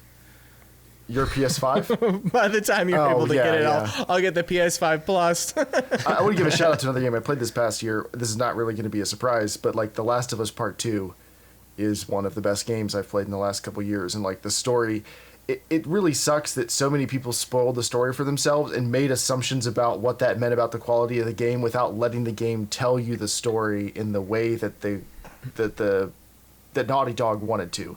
Because as soon as I knew there were leaks, we shut down, didn't look at anything. I didn't listen to reviews. I didn't do anything. I knew nothing going into it. And I played through it. My wife watched it with me. And it was such a rewarding experience. Like Naughty Dog, it's really like, in my opinion, it's Naughty Dog, Rockstar, and CDPR for writing in games and actually making decent characters in games. And Mine would have to be Nether, just the company who made Nether. Are you the only one, Jeremiah, who's beaten Last of Us 2 here? I think so. Jeremiah, did you ever play Heavy Rain? Nope, still haven't. Oh, you should play that. Don't they have a remaster of that? Don't they? Probably. Yeah. Maybe I'll play it if It's I on ever get PC now PS5. too.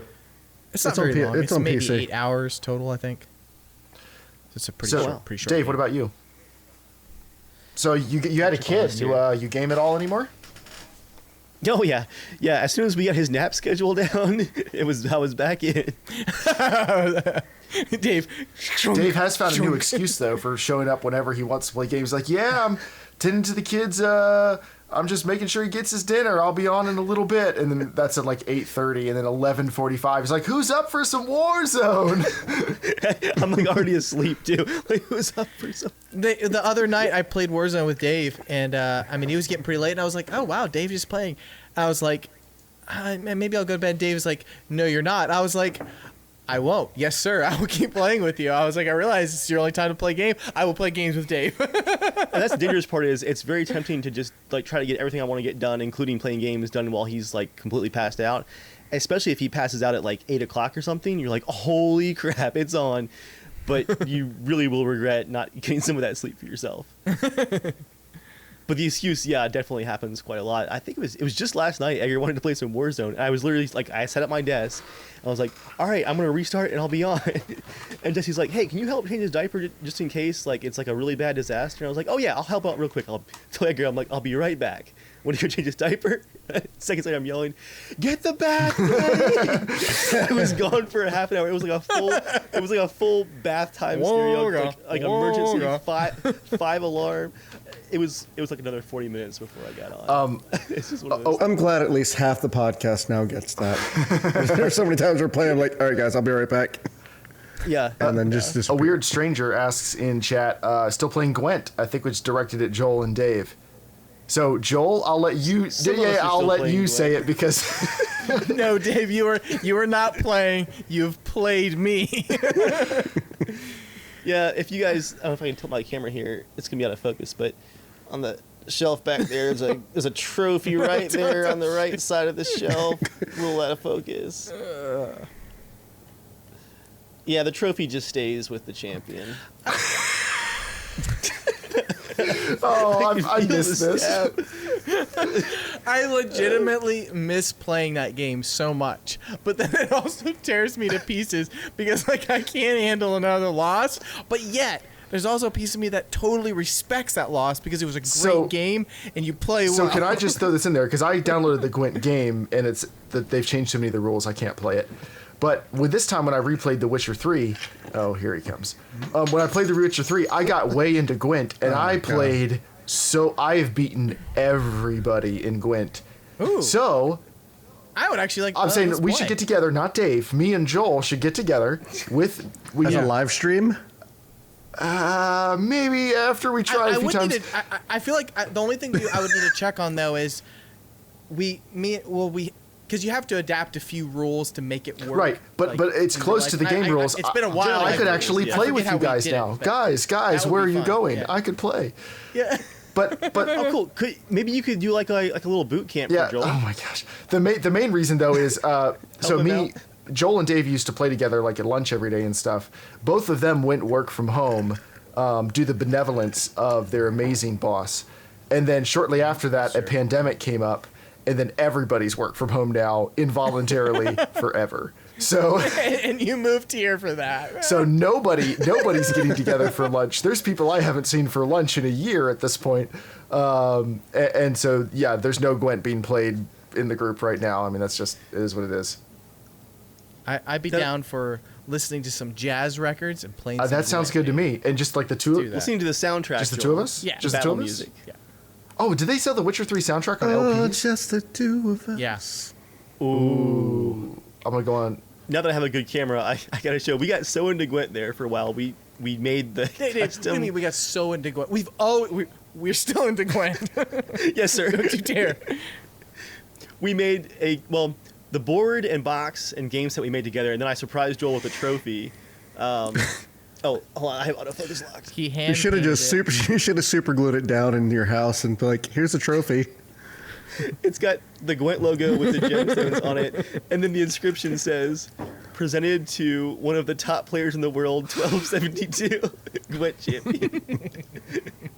And the rule was, when we were playing it at work, we had the trophy between our desks, and whoever was ahead for that, was it week, Joel? I think. Yeah. Got to put the I think it was the month. Desk. I think it was the month actually. Was it the month? Okay. Yeah. And then Joel chipped it because he knocked it off in anger one day. He knocked it off. So the tough thing about playing now is I've repeatedly asked, and I'll even say groveled and begged, for Dave to settle the score and just, clean the slate so that we can start, because we don't know how. Correct the record is what you want. Yeah, that you were the champion all those years, but we have to start fresh because Dave doesn't want to start fresh because that means we're starting at 0-0, and if I get 2 wins and then we don't play again, I'm technically the winner right there for a while. So it's a very tough situation. How many games am I ahead, Joel, according to the record, or did you delete that too? No, I have part of our records because we lost some, but we have some. But I would say you're probably ahead by 11. Convenient. I think you're ahead by 11 games. So you weren't ahead by 30 games. I think you're missing a 0 on the end of that. No, you were ahead. That's a solid win, Dave. Because you won basically 3 games or 4 games out of 5 sometimes. It's usually maybe 3 out of 5. So it wasn't crazy. Joel, you will address You're the me champion, as my lord. all right, Joel, what have you been playing? I haven't done my games yet. I'm sorry. I thought you talking about you not playing anymore because you have a baby was good enough, but that's fine. No, I actually got a couple I wanted to cover. The first one being Cyberpunk, because I did not follow that game whatsoever. I was signed up for their marketing emails and for a review code just because it was CDPR. That was literally the only reason. I knew very little about it ahead of time, which is probably a good thing because apparently a lot of stuff was cut in the final version. But I went into it expecting to tour it a bit basically and check out the writing. But I'm at 100 hours now. It is incredible. I did not expect to love that game as much as I am. It's like Deus Ex, but 100% open world. I have all these different outfits, Matrix style outfits. All my guns are customized. I'm there. And Jeremiah, you mentioned the side quest, and multiple times, I've forgotten that I was playing a CD Projekt game until I'm going through this amazing quest line with incredible pacing, dialogue, camera work. Like, the characters are so... They really do feel like real people. Their emotions feel real. It's incredible. And then the quest will end, and it'll put me back into the main quest marker, and I go, wait, that was a side quest? Their writing is truly next level. But putting that aside, just because I had to bring it up because it just surprised me so much, not expecting to get into it at all, and it's been my main game for months now. I'm gonna actually beat a game, even as a dad. And, well, Dave, you should tell about actually a big update for even how Dave plays games, and I'm actually pretty proud of him for doing this, because Dave can easily get lost in the collect everything, do every side quest, that he decided to start, like, okay, I need to commit to actually start doing the story, because he gets into the game, like Kingdom Come. He hasn't finished that. That is a phenomenal game, and he loved that game. And it will be another 4 years till he finishes it. I'm so stuck in the main quest right now. But like, it can be really easy to just do the side quests. I think for now, everyone's just getting older and everyone has more, things you have to be doing and different responsibilities and stuff like that. Like, to me, I tend to just mainly focus on the main mission. And if I really like the game and it's one of those you just can't stop playing and you keep playing, so be it. Then you do more of the side quests and stuff like that. But I think, exactly. at least for now, when I start to play, like, I try to like limit myself, because it's easy to fall back into that. Ooh, I want to do every little side quest, collect everything. So even right now with Spider-Man, I enjoy collecting little things on the way, but I'm trying not to go out of my way too much. I want to finish the story. I don't want to forget what's going on. And then if I keep playing it, and I keep enjoying it. But it's like, I hate ruining the story, and I think it'd be easy. And so I think with me, when I played Witcher 3, like, I finished the main story. I did everything. This was a fantastic game. But still, it can be tough because you play side quests, and then I'm like, wait. There's so much. And, that game kind of started as if you already read a couple books, and I hadn't read anything, so I was a little bit more lost in the story. Jeremiah had. Yeah. But...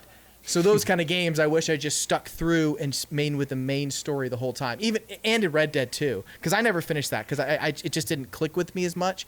But I wish I just stuck with just the main story. You should have. It was because I tried doing side incredible. quests, and then it was kind of like, oh, no choices matter, like upgrades. I didn't like the upgrades and stuff.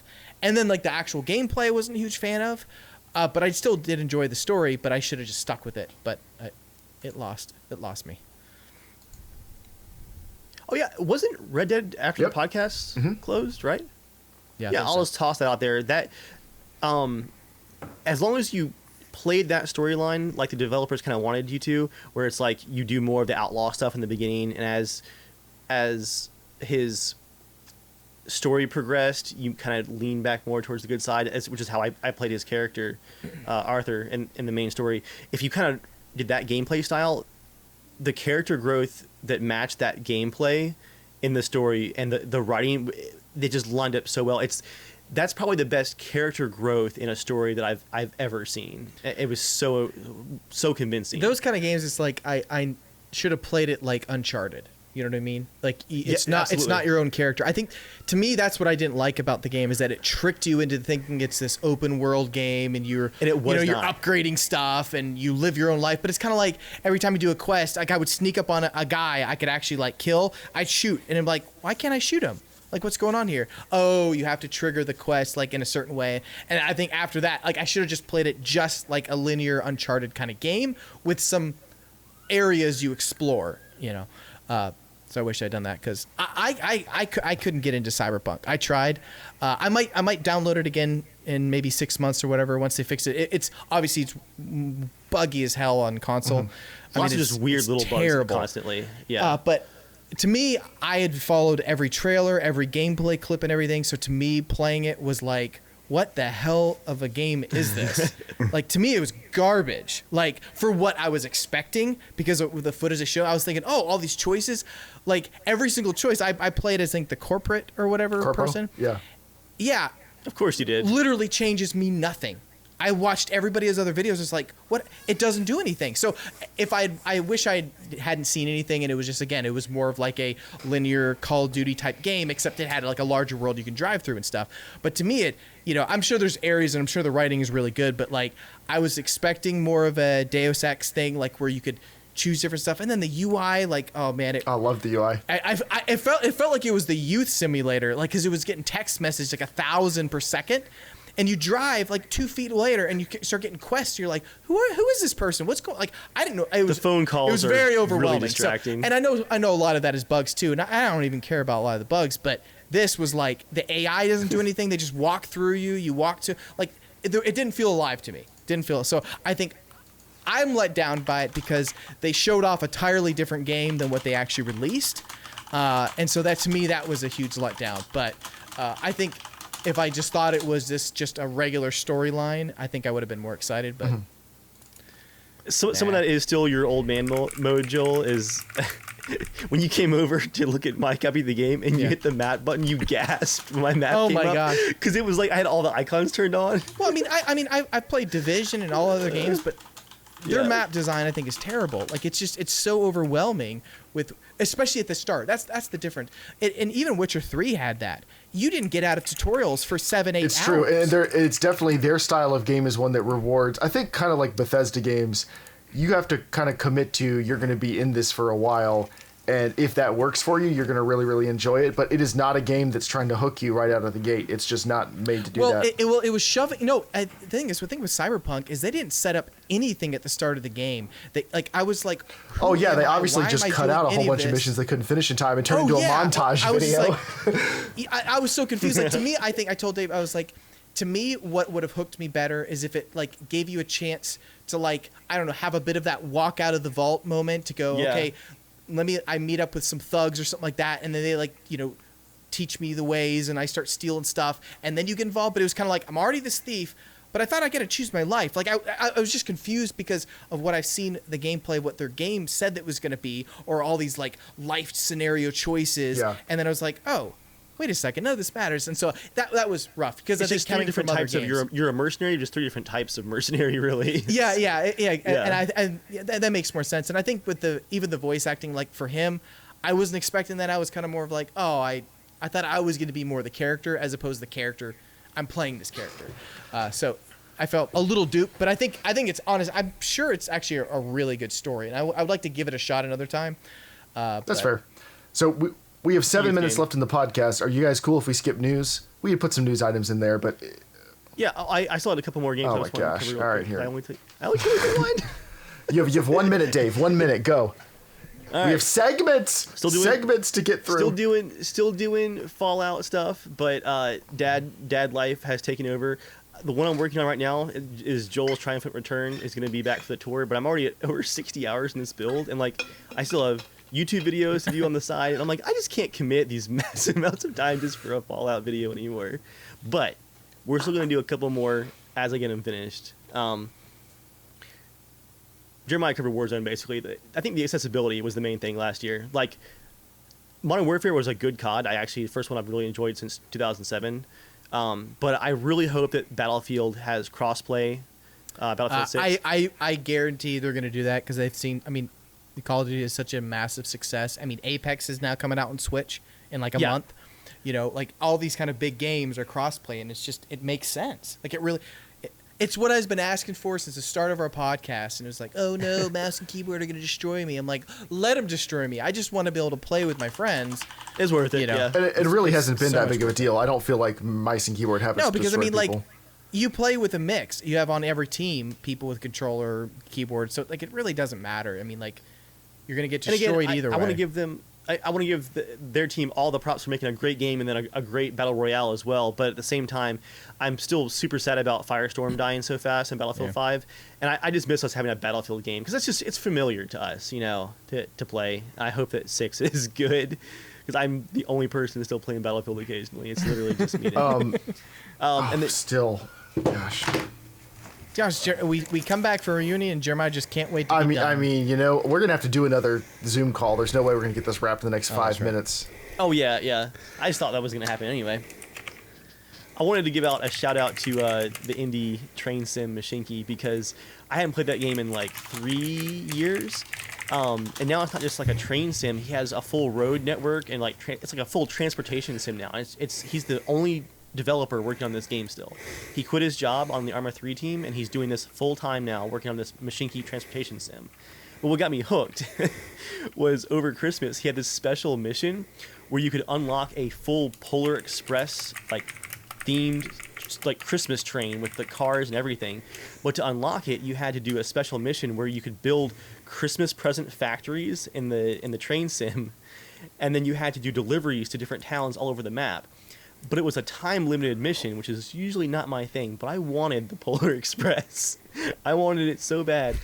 One weekend, I was up till like 3 a.m. a couple nights in a row, just like sweating, clicking as fast as I could go, building this transport hub, because the mission was so hard. I think the save game where I finally unlocked this train, it had, including like the fast forward time to earn money. You know, it's a simulator, kind of like SimCity, right? You gotta have some fast forward time.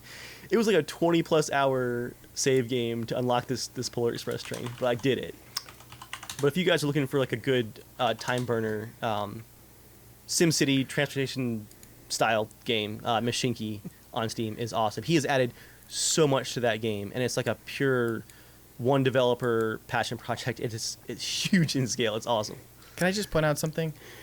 Watching you, listening you talk about it, watching you, and then watching Jeremiah. Jeremiah, just flip that around to when you talk about cars, and now you understand.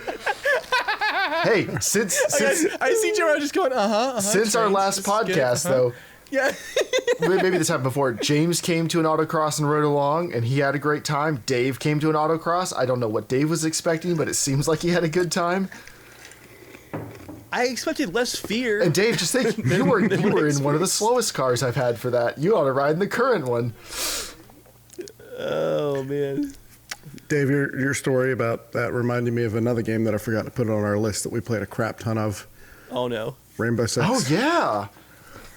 Yeah, there was a time. I was thinking of the little toy mode when they would do the special events. Dude, that still one of the best Easter eggs I've ever seen in the game. I want that mode back. This is maybe something we're going to cover more when we get to Joel's 90 seconds, given what he wrote down there. But I feel like it's been fun in this, quarantine gaming over the last year or so, of like when you're playing and you and the boys, you're in there, you're struggling through some Rainbow Six, you're struggling through some Warzone, you're like, we need to get some young guys in here, and you hit up the Discord and you're like, hey Tyler, hey Mikey, get in here. And then Mikey gets in and like he's playing kind of rough. You just got to get him mad, you got to get his young blood pumping.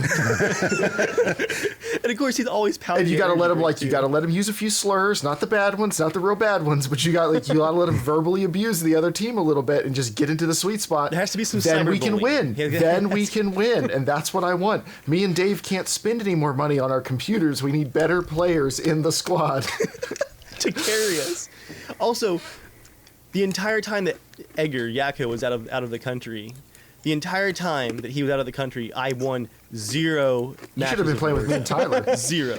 We won plenty. I should have. But the week Edgar came back, I finished Dark Souls really fast too, and I got all the wins. You didn't finish Dark Souls 3 though very fast, did you? No, I didn't. Yeah, I know. Because I remember like flaunting, like, yeah, I'm playing Dark Souls, it's a hard game, and Jeremiah's just like, whatever. So he just ran through smashing everything. We really have taken everything from Joe, haven't we? Yes. Speaking of bullying. Cyberbullying. So Joel, can you cover everything you've been playing in 1 minute, or do we need to start another Zoom call? Demon Souls on PS5, playing He Spider-Man. had to say PS5. He couldn't just say Demon Souls. I got it at 1 a.m. Jonah messaged me, and he was like, hey, it seems that like they leaked it early or whatever. I was like, all right. So I just hit refresh. And I got the physical copy one, or the disc one. It's awesome. PS5's freaking Yeah, I've awesome. heard. It's I'd love fast, to get too. one. It'd be great. Yeah, dude, it's so good. Dude, the graphics, Demon Souls, it loads so quick. It's really great. All right, and with that, we're going to take a brief intermission, and we'll be right back with hopefully the final Zoom call of this podcast. I'm going to have to edit these out. This is too many. I'll call you guys right back. Got him. Oh, hold on. I got to stop recording. I didn't record this one. All right, well, good thing I've got OBS has been recording. We should be fine. I have a Thank you. backup going too. Hey, everybody. I got some requests for CSG ASMR. So, I don't know what you wanted. Hopefully this is it. Because this is about all I can do. Like, it's not gonna get any better than this, so tell me your secrets.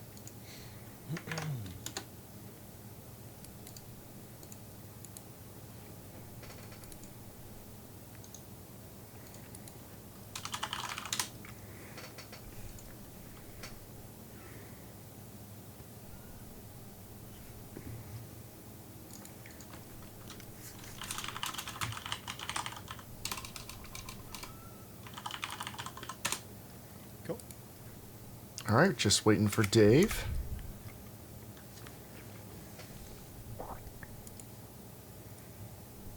Dave's always the last. What do you guys think that means? When he gets on, just tell him, well, well, well. Oh, look who wants to be admitted to the meeting now. Watching James tongue that ice has been an experience tonight. What's that? Well, well, well, Dave. What did I miss? A lot. I mean, it took you a while to click on that Ice meeting link, tongue? didn't it? It's interesting. Hey, Joel, guess what time it is? Is it 90 Nope. seconds? It's Oh, what? time for the news. Oh, news It all came back so fast. like involuntarily. Oh man. All right, first item, happened the there? Potato Masher series, a series that's been going really, really strong for a long time, plus not going super strong for maybe the last year and a half. For some people asked me to talk about it in this short version. I'll cover it in the finale video. Those videos take a long time to make well. I don't really like making videos if I don't feel like I can do a good job. Work has been more and more involved over the past few years. Oh, excuse me, did you just call it work? I believe that's your My big boy job has become more and more involved. It takes a lot of time to be so benevolent to Joel and Dave and to let them work wherever they want, even though that means I moved here and they don't go to lunch with me anymore, but it's fine. And so I have not been really making any videos from it, but I did do a short video with Cyberpunk, and I'll be making a finale video shortly. For anyone who doesn't want to watch the finale video, the 20-second version is, I think we showed without a doubt you can have as good or better of an experience on a PC compared to a PS4 for the rest of the console lifecycle, and that's not the way I'd recommend doing it. Like, the original point proven, however, it still would be a much better experience if you upgraded the GPU every once in a while or whatever, especially with being able to sell parts, ignoring selling parts lately. But it really wouldn't be a whole lot more money than it is just to buy the machine right out and play it. But, you know, it was fun. A lot of different videos. It's been fun going back through them. Yeah. And wouldn't you say too, Jeremiah, that one thing you've definitely kind of set the bar for is if you start out at a slightly higher tier, like you really should be set. For sure, a for sure, while. because this old hardware has lasted a really long time. Now, for anyone wondering what's happened to the Potato Basher, it's in my wife's office as her Netflix computer. So her work laptop, like they have all the software on it that locks it down and can monitor everything and whatever. So she keeps all her personal stuff. She doesn't have her chat apps or Spotify or whatever. She keeps all of that on a separate computer, just so her work laptop only has work. And so the Potato Masher now is going to live out the rest of its days streaming Netflix for my wife. And It's a lot of The Office. a lot of The to come. Office. Yep. And a lot of Spotify. But that's what it's doing. All right. James is really... For anyone who's listening to the audio-only version, tradition of the old podcast was James and Joel would be tuning out from what we're saying and having their own little private jokes over... Sending those memes back and forth. Also, I do think the next-gen consoles, I could not match them right now for the performance, for the amount of money it costs. Not just because of the pandemic shortages. That's obviously a big part of it, but they're a really good value. But the next news item is pandemic shortages. So Joel bought a PS5. James, have you bought a PS5 or an Xbox Series X or anything? No, not yet. Dave and I were able to get 3000 series cards, and... No, you were able to save my butt by getting one. I mean, that's 100% you. Well, I got to give a big shout out to Ben, Amish Man, because he got me my 3000 series card, and then one I had ordered shipped like a couple days later, and Dave was able to get mine, and then Eggard was in line for the one after that, and Dell canceled the order. So it all works out. But Too bad about that Cyberpunk RTX. but I also got a Ryzen 5000 series CPU as well through Eggard. And that's sitting, I'm going to hopefully install that tomorrow. But along with it, it's finally time for some RGB RAM. The motherboard. Wait, what? Vengeance. RGB, there's light strips on the top of the RAM that can do whatever color you want, and the cooler has that, and the motherboard has that. The worst part, Joel, This is is why we ended the podcast. Joel, you almost cannot find stuff that is not Yeah. covered in RGB. And I'm not gonna. It's not gonna be rainbow colored. I'm just gonna do white accent I guess lighting. it's a totally different generation Yeah. now who are into the PC scene, especially the build it yourself. Like there's like I would say like such a huge percentage of build it yourself now is really those, you know, the crazy gaming machines and the YouTube channels and stuff like that. And then you have the like crazy workhorses for like professional stuff. They also build it, but that's going to be a, you know, such a high level price, you know, that it's beyond most people. These shortages suck though. I have been trying to buy a PS5. I've put so much time into trying to buy a PS5 since they released, and I have not been able to. With the 3000 series cards, I mean, it was like months of just hanging out on Discord things, watching them while I was working, waiting for stuff to go live. Like, it has been a giant pain. And like you said, a lot of the stuff that you've managed to buy in the group has been people buying it for you. Like, there's been other so people much of getting that lucky, just letting people know, here's what I'm looking for. Can you find it? Like, I've been that person for some people like Dave. Other people have been that person for me. Like, that's the way to buy stuff right now. And like, it's not even a question of money. I'm not going to pay a scalper out of principle because it's a stupid game console. I'm not going to do that because people scalping them all the times. But like, I've spent between the CPU upgrade and the GPU in my computer, let's just say I've spent more than the price of a PS5 in the last few months by some factor. And it's not a question of the money. It's just I don't want to pay a scalper. So I'm still waiting to get a PS5, and it sucks. But I don't know. I feel worse for people that like they've been saving up for a really long time. They were super excited for the next gen of consoles, and they've been banking on it. And maybe like 3 of their friends got PS5s and they didn't, or something like that. Fortunately, backwards compatibility has been better than ever this generation because let's face it, they're all PCs now, just in different cases.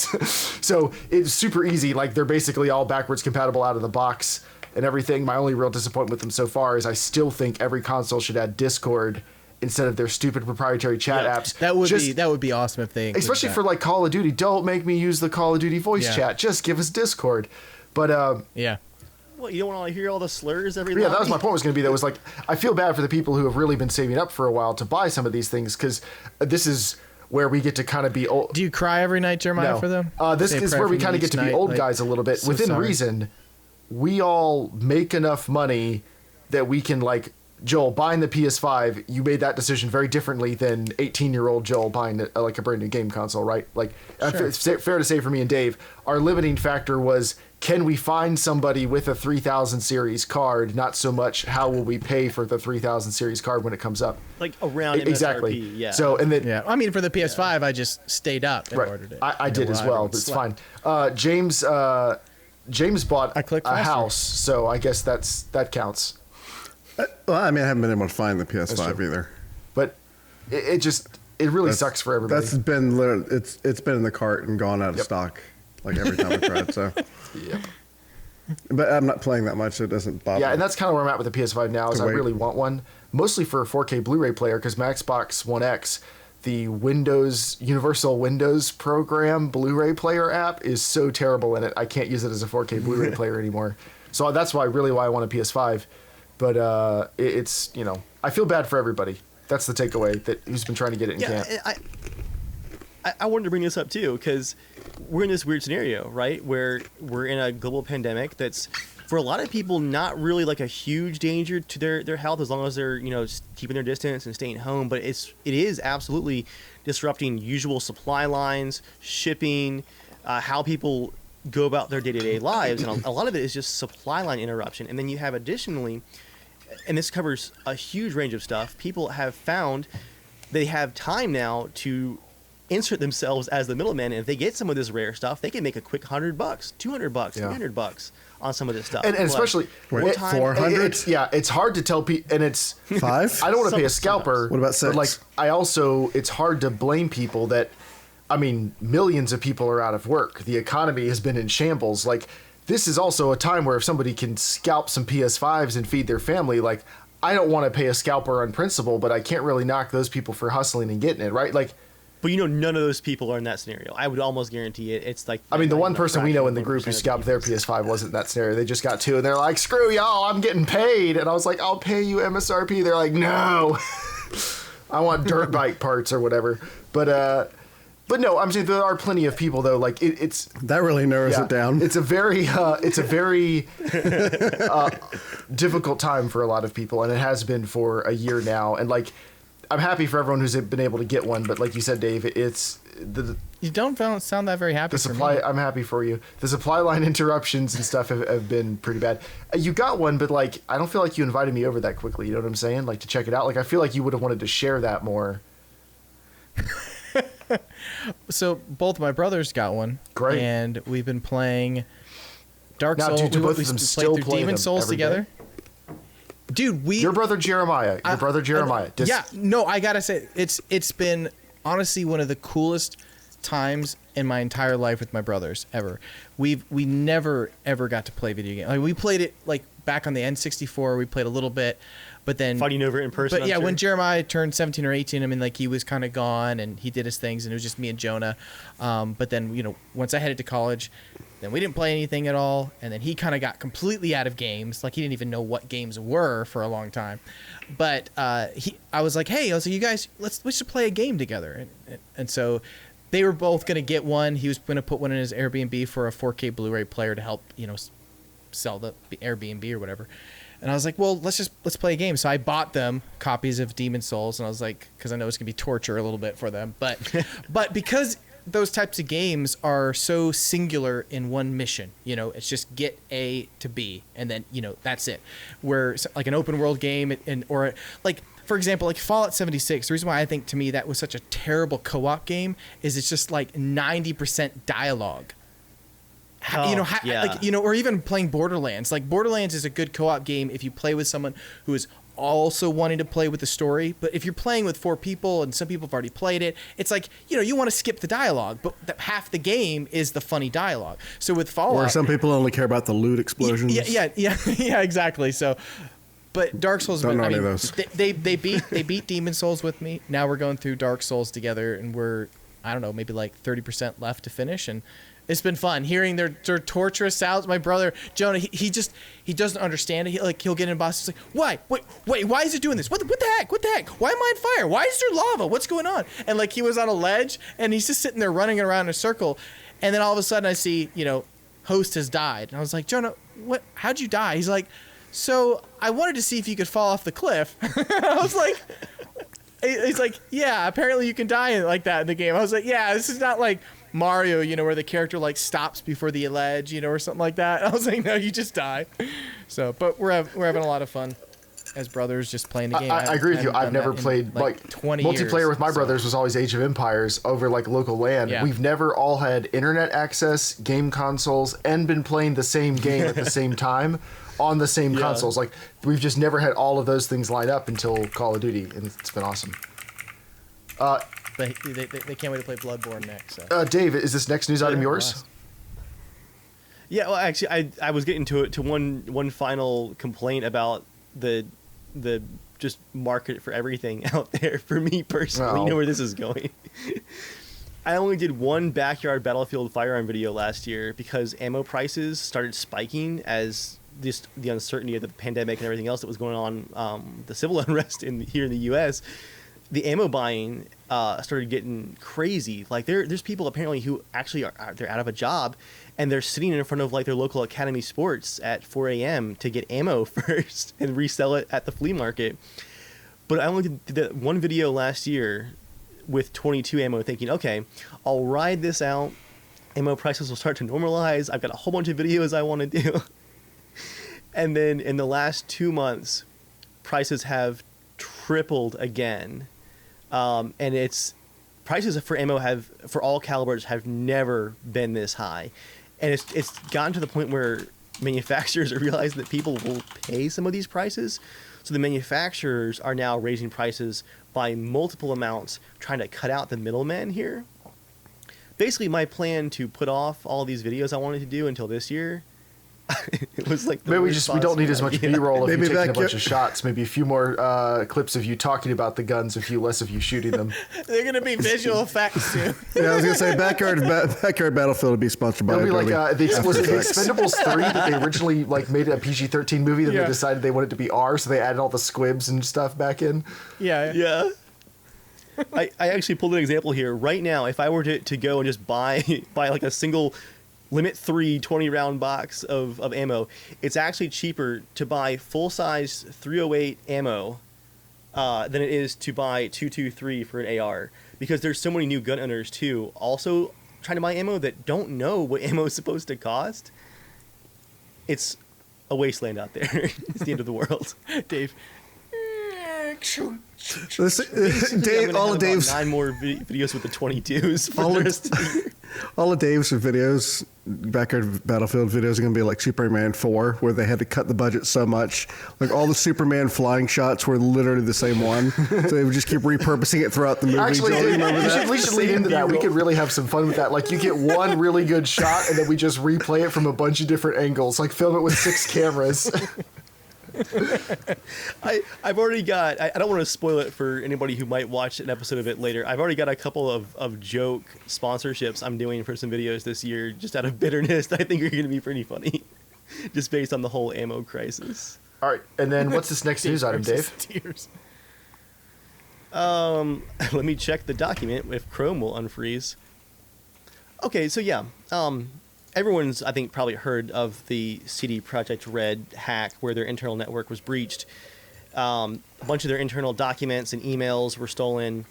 A little bit ironic when you just released a game all about hacking in the future. But most interesting to me is this part of it. The source code, I mean, the core of the game for Cyberpunk 2077, The Witcher 3, the Witcher 3 remaster, which is not finished yet, as well as their Gwent online game, all that source code was leaked, meaning that, I mean, that is everything for the game, right? And if reports are correct, the auction for all of this source code was completed on the dark web, and someone paid $7 million for all the source code. And this is where I really got stuck, right? I'm like, maybe if you had a bunch of stolen credit cards, right, you'd pay $20,000 to read their email or something because you're an elite hacker. But who's paying $7 What are you million going to do with for all it? these? You can't source sell a codes? bootleg copy of the game.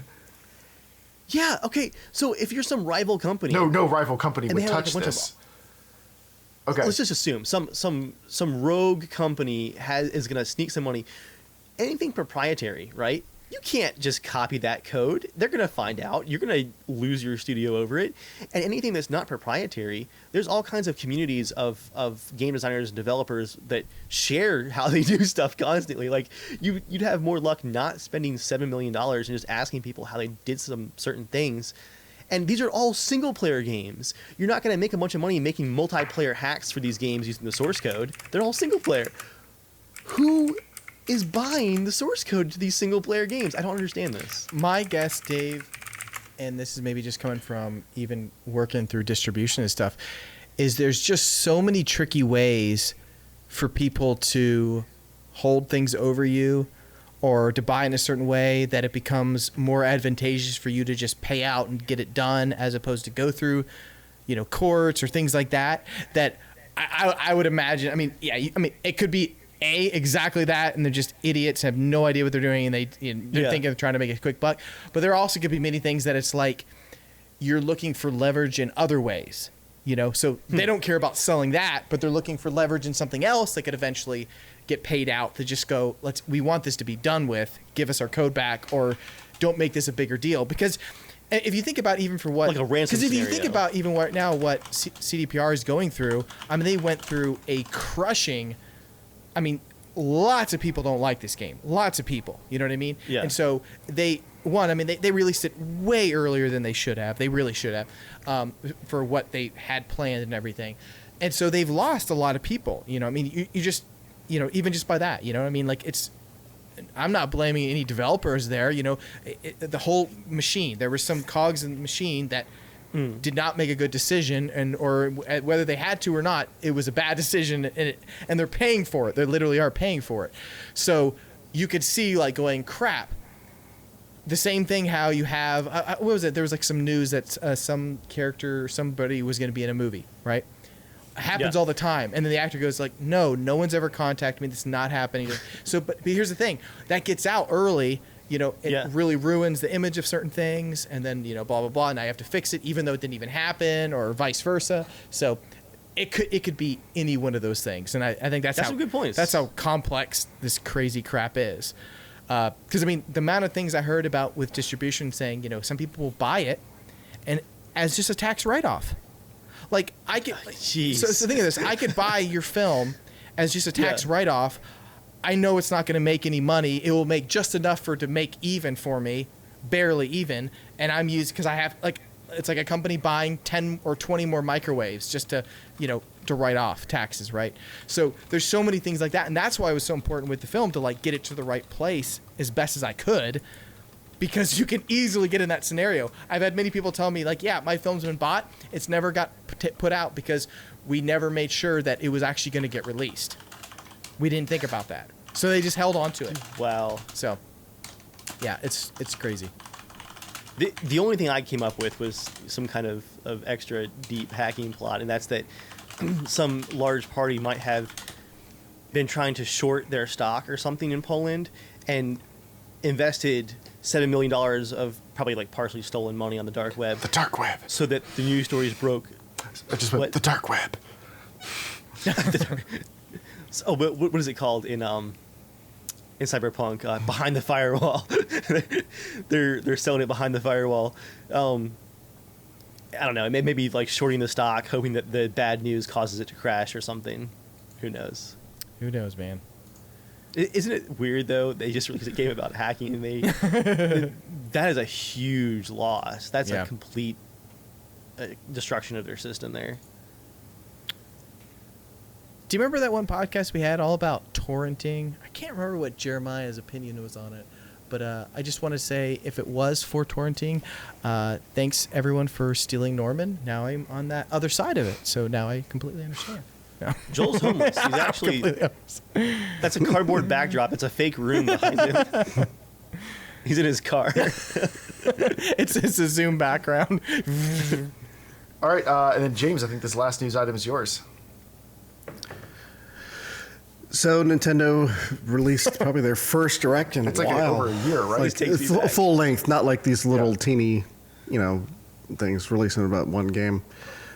So there was a lot of speculation about this being the 35th anniversary of Zelda. They just did a 35th anniversary collection for Super Mario, and it was pretty great. So, we're all excited. Joel and I have been talking about it for a few days, getting ready for this Direct. And we watch, and of course it starts out with Smash Brothers, which is always the kick in the shin when they start talking about new characters in Smash Brothers. Smashing your teeth. Our meme about this is when they introduced Cranky Kong. Yeah. Years ago. That was one of their big announcements. I remember that actually. And I was just remembering how Nintendo's actually been doing pretty well for the last few years. I feel like they've made some good decisions. Nintendo is in up cycles and stupid cycles, and they've been in an up cycle for the last 4 or 5 years. Well, they have an incredible system, but still, if you look back right now, even with their games, they made a great system that allows even good third-party games too. I mean, because I bought Skyrim again, and a lot of remasters and things that came out of it. But when it still comes to Nintendo games, my gosh, it takes ages for them to come out with a game. I was like, oh yeah, remember Mario Odyssey? 3 or 4 years ago. Holy crap. Yeah, I was remembering back in the podcast that there was a phase where Joel and I were just salty on Nintendo literally every week. We literally just had this is our time to piss on Nintendo section. Beat it with stick. So today I was all excited. I was like, all right, we're gonna get this collection. They announce Skyward Sword HD, which I thought, okay, cool. They did last time. They talked about Mario 64, then they talked about Mario Galaxy. They announced this collection. That was just kind of it. They were done. So we're getting a little bit updated version of Skyward Sword. I was so let down the fact that they announced Skyward Sword HD, but are not going to release Wind Waker HD on it. Like not at least those together. Like I guarantee they're basically the same ports. I mean, it was on the Wii U. It was running at, I think, at 720p. It looked great. Can I just have that one too? Like, at least it's like it's done. Like that one just only uses game controller. Like the other one, they had to adapt Skyward Sword because it was a motion control main system game. Yeah, what a letdown. And at the end, it was this like freaking 5-minute long trailer of Splatoon 3. It was one more thing. It was terrible. I love Nintendo. They've made some cool innovations over the years, but I feel like they also just don't like money sometimes. It does feel like that. Like, they have this amazing collection from the past that they could just release, and they just don't do it. So, some things change, some things never change. It's now time for the comment of the week. The part of the show where Dave remembers why he really does this. The fans. As I rock back and forth, crying in the shower. As he looks at his newborn child, who's sitting there going, "Dad, feed and clothe me, college fund, Dad." And Dave wades back into the comment section with people who are like, well, all right, the thing I was about to say I can't say on air. Man fly planes bad.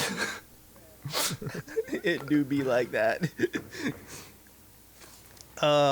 I actually, I now frequently screenshot my favorite comments on the YouTube app, so I was able to go through some of my screenshots. I have a collection here of 7 of my favorite comments from just the last 6 months. Didn't want to dive back too far, but first one, here we go, Jeremiah, on our M1A video series. You need to shave that beard off. No, have you seen him without the beard? No. The beard is... That was the first time we had the 4K beard too, is so I'm very peak offended. Dave. We've seen him without the beard. Just kidding. Babby chin. This one's for Joel. Hey, I really love your builds, but the giggling and laughing for no reason really bugs me. Please stop. Please. Period. Hey, you said please. This is on a 5-year-old please. Fallout video. I was like, I hate to tell you, bud, like, these are all uploaded. They're done. The giggling stays. The giggling. This one came out of nowhere. This was, I think, on a Battlefield video. What's up with this Ranger Dave shit? Is this guy a pig? That guy really hates park rangers. Also, look, all right, without getting too political, there's been lots of discussion about law enforcement in the last year. I think park rangers have been spared, though. I don't think there's, like, really been any controversy. I could be wrong. I'm pretty sure everybody's cool with park rangers no matter what, right? Oh, no, Dave. There was one incident last year. Apparently park rangers just drowning otters. There actually was a park ranger incident late last summer, which was the involved party's fault. A bunch of drunk kids were at a lake where you weren't allowed to drink, and they got into an argument with a park ranger on the dock, and one of the drunk kids pushed the park ranger into the lake and thought it was hilarious, not realizing that a park ranger is a federal law enforcement officer, same as a U.S. Marshal, according to the law. Like, it's that same level. Like, they go through the actual same federal law enforcement academies that marshals go through. And so when the ranger got out of the water, he tackled the guy and arrested him, and he went to prison on charges of assaulting a federal law enforcement officer because park rangers are law enforcement. And it amazed me how many people did not know that. Because they think I'm park just rangers are like picturing- mall cops, but for outdoors.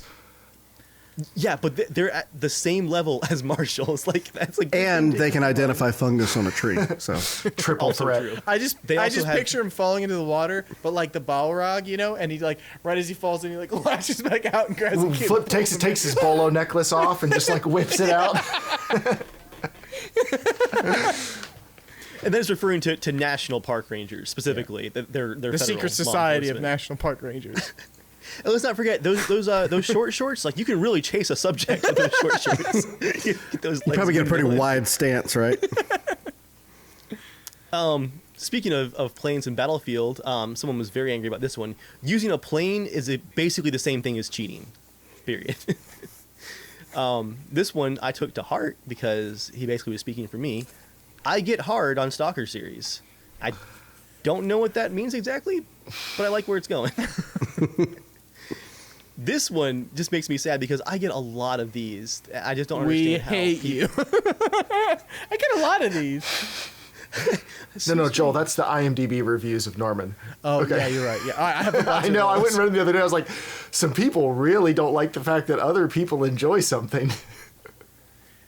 Oh, dude, I looked Alright. it up, and it's 78 out of 120 of them, of those users, are completely out of the U.S. So a lot of people I haven't even have seen it. torrented the crap out of the film. I mentioned it before. I'll rant here for a second on the IMDb thing. I went around after seeing the reviews Norman was getting to some of my favorite movies and stuff, and I got really angry. People on IMDb are bitter people. All right, we have 10 minutes left in this Zoom call. We are ending it on Here we this go. one. Okay. We all only right. have we're gonna end it on some high notes here. Our last few comments of the week. Again, I'm sorry, guys. Some people just can't be helped. I never could figure out how to play Battlefield 5 on PC. This was a few months after it released on Steam. Like, look, guys, this isn't rocket science. And finally, the one that I really wrestled some jimmies here. I did a little photo shoot with an MP5. I bought an MP5 over Christmas. I did like a little Die Hard photo shoot with like a Die Hard Christmas card, and a non-subscriber got it in their feed because YouTube will push community posts to people's feeds sometimes, and he just replied to the photo, "Whoever posted this is a degenerate." I agree. That was I it. agree. That was our comment of the week. All right. Now, Backstabbing Gwent player. Charlie, you need to go play CSGO with your friends so they will stop blowing up our chat, please. Thank you very much.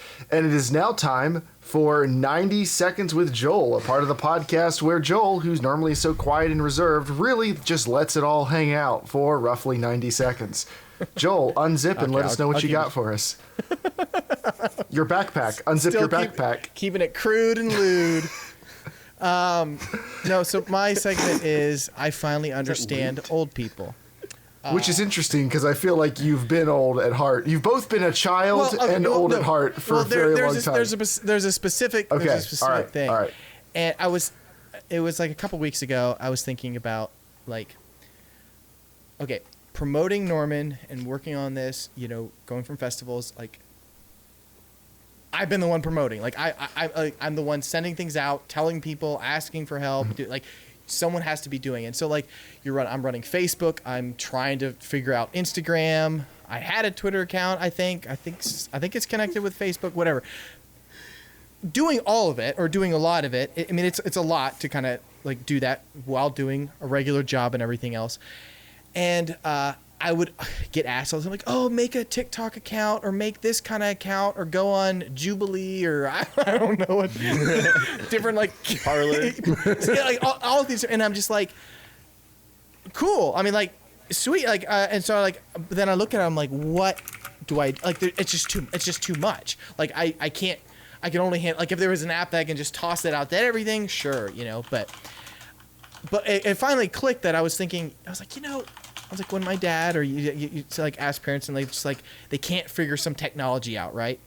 And I was thinking, I don't know if it's exactly they can't figure it out, but it's more of they don't want to figure it out. Because I finally clicked, I was like, I don't want to figure out TikTok. Yep. I don't want to figure out TikTok the is the ins one and that outs got of me. Insta- or even Instagram. Instagram, like just like all the features where it's like swipe up for links and that. I'm like, dude, I can't. Like, I can post an image and here's a video and I can edit it, but like, whoa, like I can't get into like the nuances. I can't become a professional. The same with like, Call of Duty and everything. Like when you go through all the different perks and items, I can't keep track of that, but you just give me the weapon. Like I'll play it. I can manage that. But I was like, yeah, something clicked and I was like, it's not because they can't learn it. They probably could but they don't want to. And I'm like, yeah, I'm now getting to the point where like, I don't want to learn that.